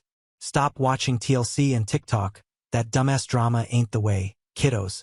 And to the one person who suggested I cause an accident with my wife, I hope you end up behind bars someday. It's really likely I'm not going to come back here after tonight until after I get the results from the lab. So if you're really still interested in the results, come back in 1.5 to 2 months. I've been told the results take about 48 hours once submitted. I'll give you your I told you so moment then. Now on to the next story. Story 11. My 22M girlfriend, 20F, told me that she's attracted to my brother, 26M. So my girlfriend and I have been together for almost 2 years now, and she's the only girl I've ever dated, and I love her so much, but she can be really insensitive sometimes, and I'm starting to think I might not be able to get over this one. So here's what happened. So we were laying in bed talking about fantasies and stuff, and she started telling me about how she's always had this fantasy of being dominated by like a really muscular, tall guy. At first, I didn't care. I was laughing about it and saying, well, sorry, I can't help you with that unless you're willing to give me a few years to hit the gym and see if I can pull it off. It didn't matter to me because it was just a fantasy, and it's not like I don't have any fantasies. But she says, well, you can never be that. I'm talking about someone like your brother. My brother is like 6 feet 5 inches, a former defensive lineman. When she said that, I told her, excuse me, what's that supposed to mean? She said, oh no, I meant it like body type-wise. That's the body type that I'm attracted to. So I told her, you're saying you're more attracted to my brother than you are to me? She said, well, but just physical attraction. You can't get mad at me for having a type. Obviously, I was livid when I heard that, but I didn't want to seem petty, so I ended the conversation. Keep in mind that I'm not short. I'm 6 feet 1 inch, and I'm definitely not muscular, but I'm not too skinny either. So now my best friend thinks it's disrespectful and that I should break up with her. To be honest, my self-esteem has taken a big hit, but is this really a good enough reason to break up with someone? Should I bring it up with her again and tell her how offended I am? Or just let it go? Edit. Hey guys, so I didn't get to read all the comments yet. There's so many of them. But I feel like I got to clarify this. Like I mentioned earlier, I don't really have a problem with her being attracted to a different body type. I'm attracted to a different body type than hers, too. And I also don't have any problems with her fantasy being that she wanted to be dominated by said body type. I've got my own fantasies. My problem is with her saying that it's my brother. Edit 2. After reading some more comments, a lot of people seem to think that this will lead to her cheating with him. Honestly, I don't see that happening because she really hates cheaters, and even if she wanted to do it, there is just no chance in hell my brother does that. Date 1. Hey guys, so it turns out I may have been overreacting a little bit. I sat her down yesterday and started telling her how uncomfortable I felt because of what she said and explained to her that I was hurt because of what she said because she knows how competitive my brother and I can be. At that point, if I'm being honest, I was fully prepared to break up with her if she didn't get it, especially because almost all of the comments on the first post were saying that it's a sign of disrespect. But she said that she didn't realize how messed up the comment she made was until after it happened.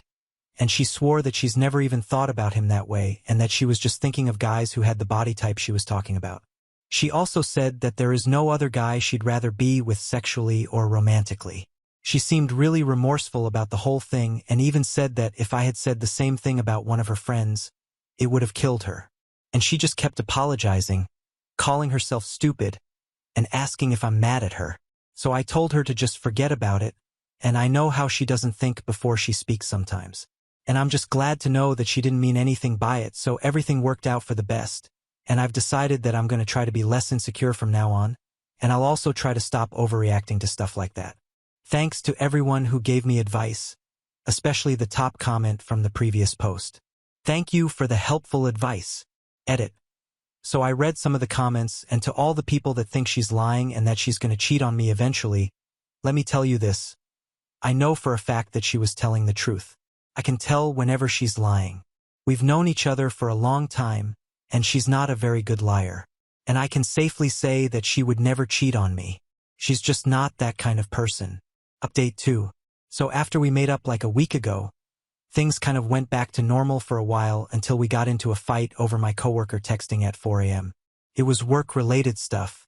I'm new, so I had asked her for some help, but she got really upset for some reason even after I showed her texts, and there was clearly nothing going on.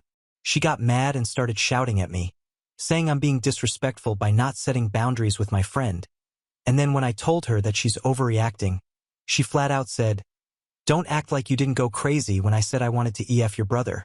It honestly took me like a minute to process what she just said. I was shocked. So I'm proud of this. I got really mad too and said some nasty stuff about her.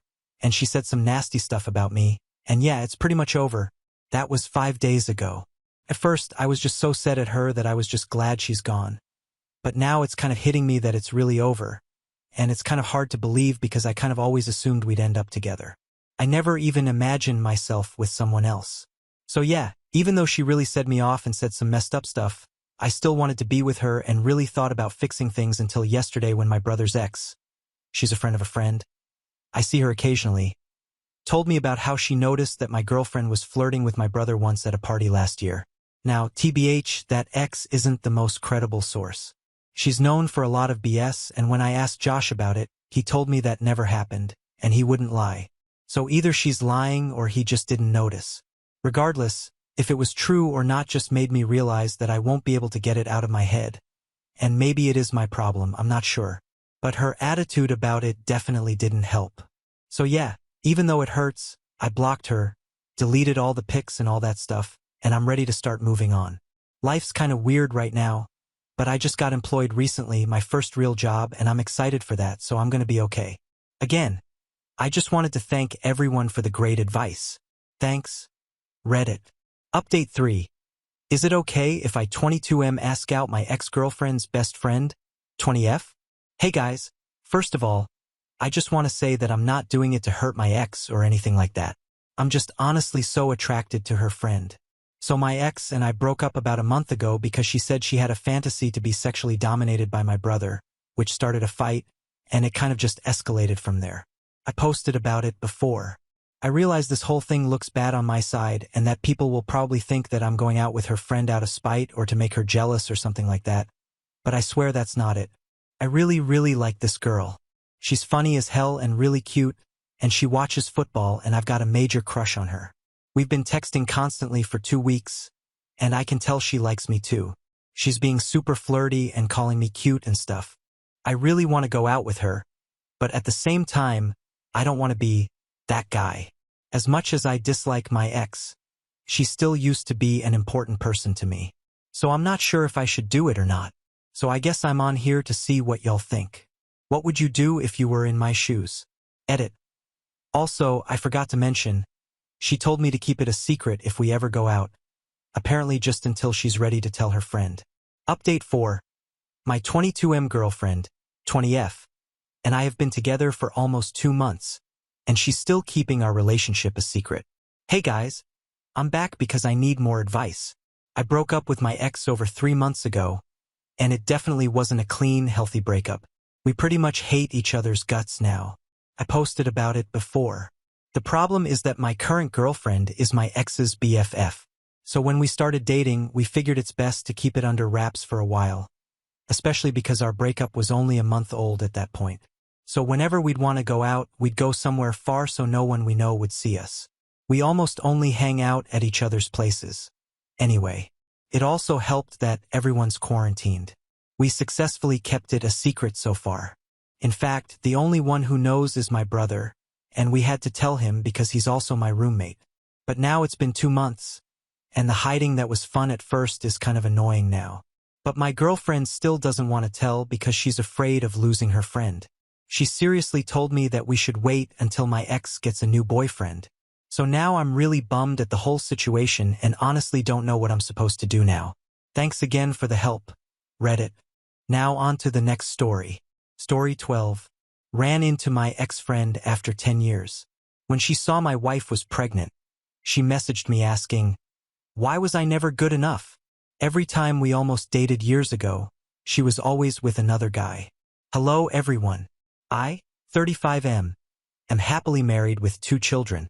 My wife, 32F, and I have been together for 8 years, married for 4.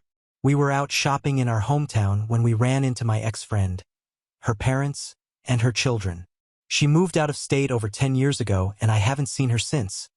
Nor have we had any contact other than Facebook happy birthday wishes. She is married with 2 kids of her own. Anyway, on to the situation. My FIL and her father are friendly with each other, both retired military, and occasionally have breakfast together with their other retired friends. When we ran into each other, ex-friend's dad congratulated my wife and I. We figured my FIL told him we're expecting our 3rd child. I saw my ex-friend look at my wife's belly and then distant for the rest of the exchange, whereas she was friendly starting off. We trade pleasantries and say goodbye. My wife and I continue about our shopping. By the time we're done, I check my phone and see I have a Facebook message from ex-friend, XF. XF. It was good to see you again. Me, you too. The family looks good. XF. Yours too. Would you want to grab coffee and catch up? I'm in town for a couple more days. Me. We're actually pretty busy, otherwise I would be down. I'm sorry. XF. I understand adulting. Can I ask you a question? Me. Sure, what's up? XF. Was I just not your type? Me. What do you mean? XF. I'm asking, what did I do wrong? Me. Didn't respond as this was out of nowhere. XF. I pursued you for years. We were inseparable for years and you never gave us a real chance. I loved you. Our families loved us. Our friends loved us together. You just never committed all the way to us. You wouldn't even have sex with me and I need to know why. Was I not good enough? Could you not see yourself married to me and having a family together? I didn't respond and I showed the messages to my wife. She knows of this girl and my reasoning for her and I growing apart, mostly because we see her family everywhere and she asked. My wife told me to be honest with her, but I'm not sure if that's right. Feels mean. I'm going to give my POV on our friendship and I'm hoping I can get some advice on where to go from here. Basically, she and I met through friends in high school. I was very interested but she was dating someone at the time. She ended up asking me out a month or so later and we went on dates and kissed a few times, though we never had the conversation on being official, hence me calling her friend and not girlfriend. One night while riding in the car, her, who I thought was ex-BF, called her and asked when she'd be over. She didn't have it on speaker but I could still hear the conversation. She told him, "I can't talk right now," and he asked who she's with. She didn't tell him. He later figured it out and messaged me on Facebook asking if I knew they were still together. I apologized and said I didn't and would cut things off. I called her and she started crying, saying she didn't have the courage to tell me they were still together, but she liked me so much and was going to break up with him. I cut her off anyway. Fast forward a few more months and she reaches out and we go through the same motions. Her wanting to be with me but always having another guy messaging her that I would catch out of the corner of my eye. This lasted embarrassingly years throughout college and in our early 20s. It was always the same. She'd reach out, we'd reconnect, and things begin getting serious again. I check her social media and see she just broke up with someone. We even went on vacation to the mountains together for a weekend and the same thing. She had literally just been there a month ago with her ex. The trip with me was her idea. The worst part is both our families really did love us together. My parents were never rude to my girlfriends but would ask me how XF is doing these days or snide remarks about how her parents miss me.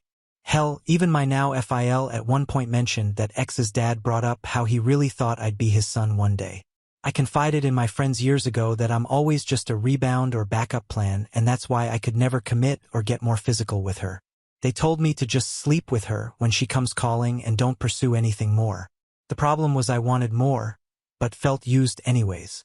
Every time we would plan things out where sex was more than likely on the table, I'd see a guy message her or I'd see a post on social media and it just killed my enthusiasm. When I say that, I mean literally. Crushed my confidence every single time. One of my best friends told me I didn't have to pay attention to all that and could have just had my fun with her. Didn't mean I had to chase a relationship with her. Knowing I was always a rebound, that felt shitty to me. I had other girlfriends here and there, but I wanted this girl. We just clicked, you know? But it's like some sort of goddamn mystical being was showing me a sign every single time things were going to progress our relationship. I just didn't want her to be getting over someone else or having someone on back burner when we'd reconnect. Maybe that's my own insecurity, but I know how I felt and it didn't feel good. So I slowly distanced myself. After a short amount of time passed, I met my wife. She met her husband and our lives moved on with little to no contact until the other day. I haven't responded to the message and it's been 2 days. I was thinking of just lying and saying it's not her fault or just not responding, but my wife is insisting I tell her the whole thing. I know this is a word wall, but I'm honestly conflicted. I told my wife I was going to ask others for their opinion and I'm considering the internet as my others. Update. Thank you everyone for responses. I decided to listen to the majority and responded to A. The response was well received and we chatted the rest of the week and met up on the weekend before Easter. The short of it is we're both leaving our partners. A and I are going to try this relationship again now that we've completely opened up to each other about our true feelings. Thank you all for the encouragement to do this. Couldn't have done it without you. April Fools. I would never. The real update is pretty anticlimactic, unfortunately. I ended up just never responding to A. It had already been 5 days by the time I read through every response and decided to just let it go. My wife was fine with that but told me to block her if she messages again. We did a couple Easter egg hunts with different family members yesterday, including at my FILs. They have a decent-sized property and host quite a few people, so I wasn't surprised to see non-family members. I was, however, surprised when A's parents were there with her children. After all the adults scattered and hid the eggs and the kids started their search, A's dad came over to chat with me. Nothing out of the ordinary and we shot the bull for a few minutes. Towards the end, I asked if the kids were staying with them for Easter, and he basically told me A and her husband were having some troubles and they needed some time alone to sort things out. He didn't go into specifics, so I don't know exactly what troubles are, but congratulations to those of you who called that one. For now, this should conclude the story. If she just happened to reach out again and I feel it's worth letting you all know what it says, then I will. Otherwise, thanks again. Now on to the next story. Story 13. Mom told me my biological dad abandoned us before I was born, so I messaged him 20 years later to tell him off and learned my mom never told him she was pregnant. The story I got told at 14 was that my dad wasn't my biological father. He was the man who married my mom after I was already born. My mom and dad thought at the time I deserved to know this because a few people in our environment kept saying how I didn't look like him, and I was asking them if I was maybe adopted or something. Yeah, I know. Very little was spoken of the man my mom got pregnant with, but the basic gist of it was that he didn't care about mom being pregnant, didn't want a child in the first place, and then she didn't want anything to do with him any further, so she cut all contact. No child support because my mom's family is well off, I won't lie to you. And I say I wasn't hurt, but I got over it quickly enough with the help of my mom and dad. Sadly, mom and dad got a divorce last year. Just felt like they didn't love each other that way anymore, I guess. They're still good friends with each other, though. No drama, for which I'm grateful. Still, this sort of prompted me into thinking about my biological father lately, and I ended up looking him up online. I knew what I expected to see, really, but he's just normal, I guess. I might have been thinking he'd have this kind of shitty look to him because of how he rejected me before I was even born. Anyway, one night after drinking more than I should with some friends on a night out, I did a stupid thing and sent him a message, basically accusing him how he's horrible, evil, and other less polite words because of how he abandoned me. Next morning, after I actually remembered what I did, I see his reply to me. It's polite but confused. and he has no idea who I am or how I'm supposed to be related to him. I had my dad's last name, saying in the end that I probably got the wrong person and wishing me the best. I don't know, it just pissed me off even though I was sober and a bit hungover. So, I fired up several paragraphs to him about who exactly I am, who my mom is, and what he did to us. His reply came in the evening, and it was quite extensive, but I'll sum it up for you. They broke up with each other on bad terms after they were together for a little over a year. She never mentioned any pregnancy to him. When he tried to contact her later afterwards because he felt like shit how it ended, she rebuffed him and blocked him, and that was the last time he tried getting in touch with her. Needless to say, me being pissed off at him was gone in a flash, and now my father was the one angry at my mom for doing this. I was wondering how to talk to my mom about what I found out, but I didn't have to bother because my father contacted her first and confronted her about her hiding me from him. We're getting to know each other slowly, mostly over the internet, though we talked a few times over a video chat because he doesn't live in the same country as us. It'll be time soon enough to meet IRL, and I'm nervous like hell. But by all accounts and the way he's talked to me and held back on sharing me with the rest of his family, I think I'm gonna like him a lot. Why the hell did she do it? She says she has no idea why she really did this, blames it on pregnancy and stuff, but I don't see how the pregnancy could have influenced her for my whole life. I love her, but there's times when it's just the two of us and I can't help but hating her for denying the both of us a chance to know each other as I grew up. I can tell my father has heard about this, though he doesn't talk about it directly, and my mom probably can guess how I feel given that she just starts tearing up at times she sees I'm angry or being curt with her. I'm split in half. Happy when I'm talking with my father but mad like hell when I talk to my mom afterwards. I want all this to get better, but at the same time I want her to hurt. What do I do now? Update. I found out why she told me the lie that my biological father didn't want me. It's maddeningly simple and stupid. She was basically getting to know my dad, her now ex-husband, and he wanted to know about my father's involvement in our lives. Put on the spot, she made out this ridiculous story about how he didn't really care for having a child, they didn't keep in touch, and over the years it evolved into a shitty theater play, which is what I got years down the line when I asked about my father. My dad, I guess, didn't want to put salt on the wound, so he just avoided that subject in the future until I asked about it. That's it. That's the whole reason why I didn't know my father for my whole life up until recently. No, really. Because she didn't want to look like some spiteful crazy woman who neglected to tell someone they're a father. She made this up, which is some bitter irony for her because she does look like a crazy and spiteful woman with the lies she told about my father. I am so mad at her. I can still barely control my anger around her. All I want to do is hurt her until she feels really hurt, like I was when I found I missed out on knowing my father all along and he's getting to know me as well. I restrain myself more often than not, but goddamn, this isn't something that's going to be just pushed to the side. I don't know what we'll do, and I know that sometime in the future I'll probably reestablish having a good relationship with my mother, but right now it's just not happening. But on the brighter side of things, I met my father. Some people mentioned in the last thread that I should be careful how, when, and where I met him. Someone thought I would be flying out of our country to meet him, I think. But given how everyone that knew him back then and now had nothing but good to say about him, I connected with my father's side of the family.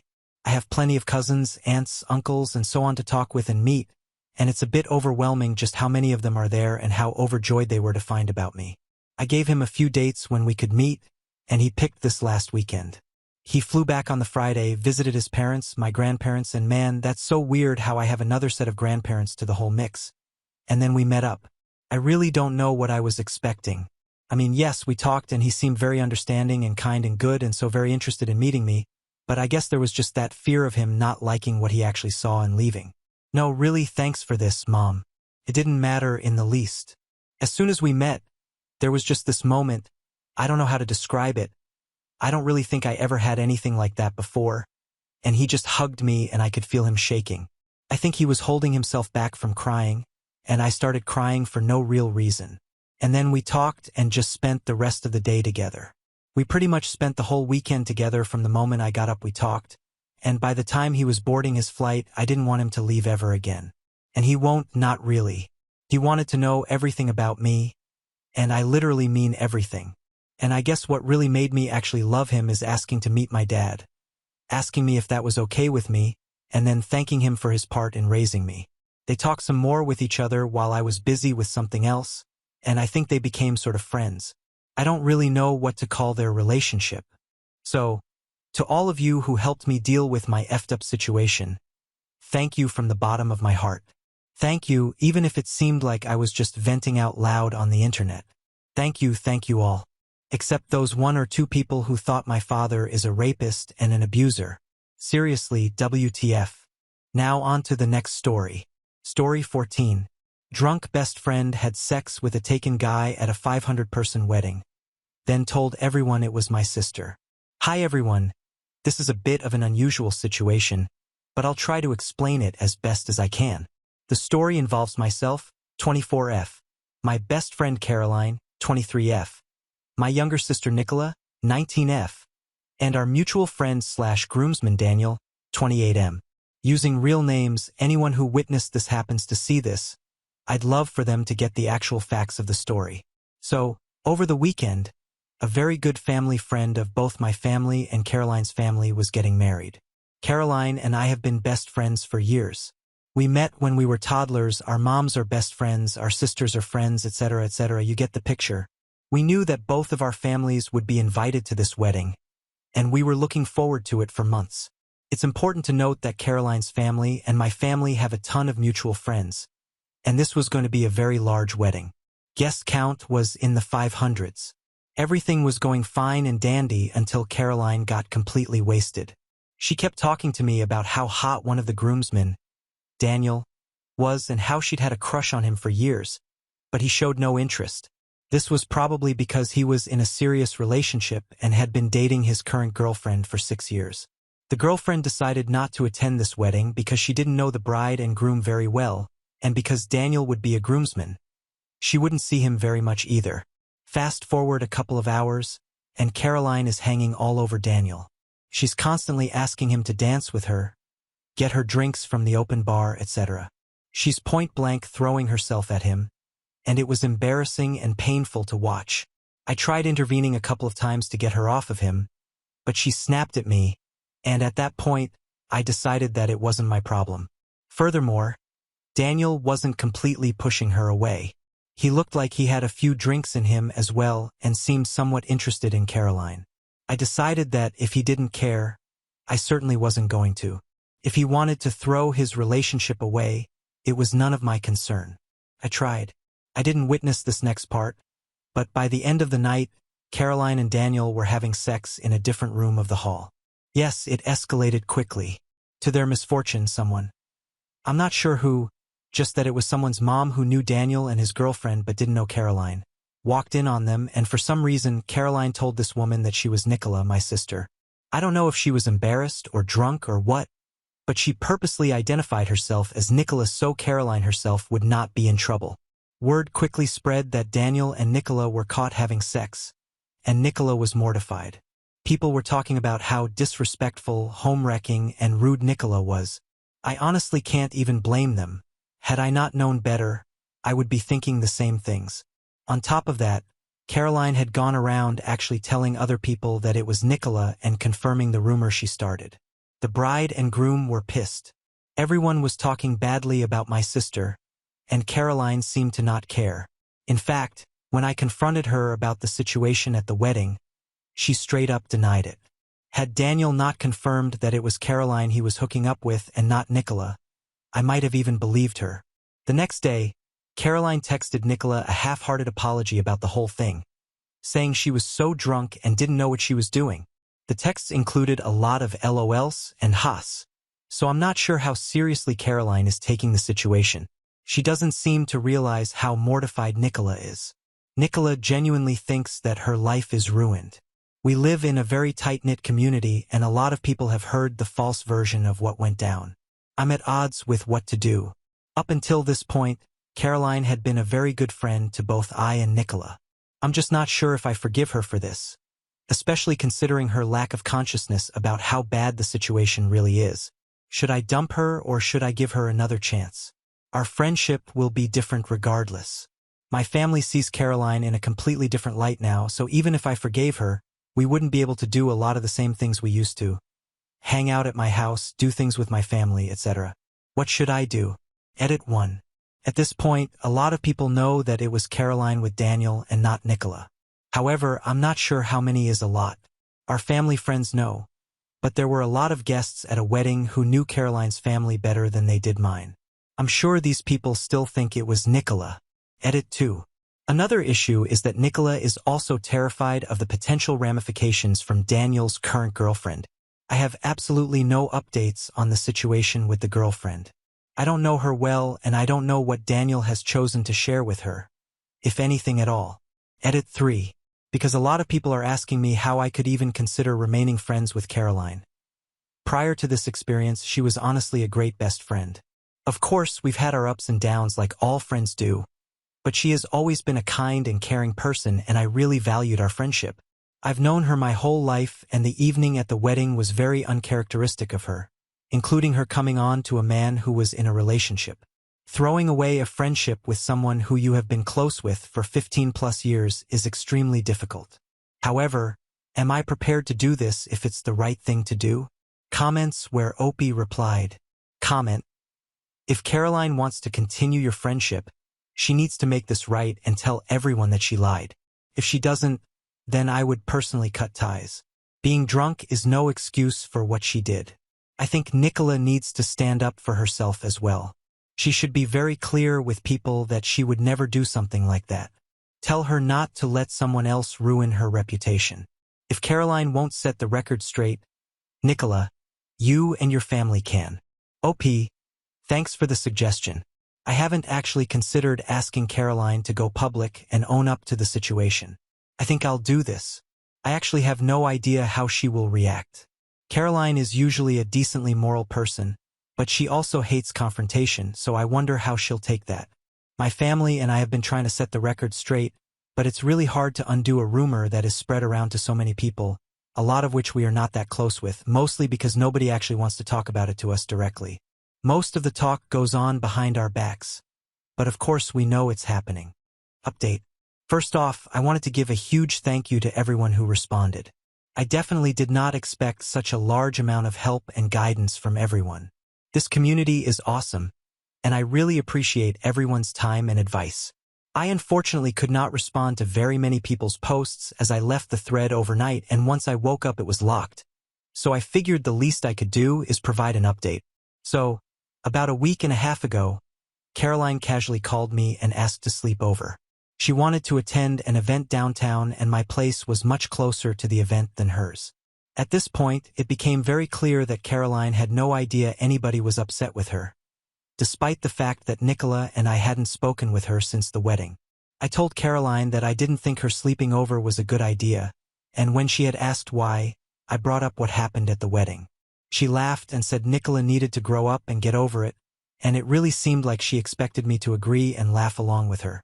Well, I took your advice and let her have it.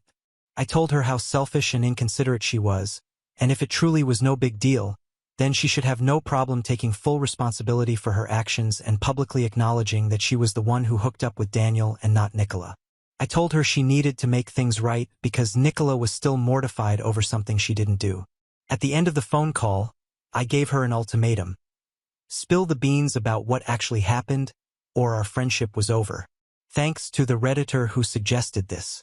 To my complete and utter surprise, she did it. I thought it would make me feel better, but people were actually commenting on her status, commending her bravery and the fact that she did the right thing. I was super annoyed because, of course, she would never have done this had I not forced her to. But at the end of the day, Nicola is happy and her name is in the clear.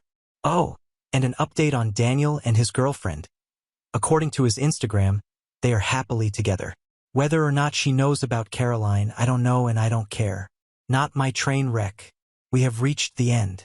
If you enjoyed this video, please be sure to like and subscribe to the channel for more videos like this, and give us your thoughts about the stories in the comments section. Thank you and see you in the next video.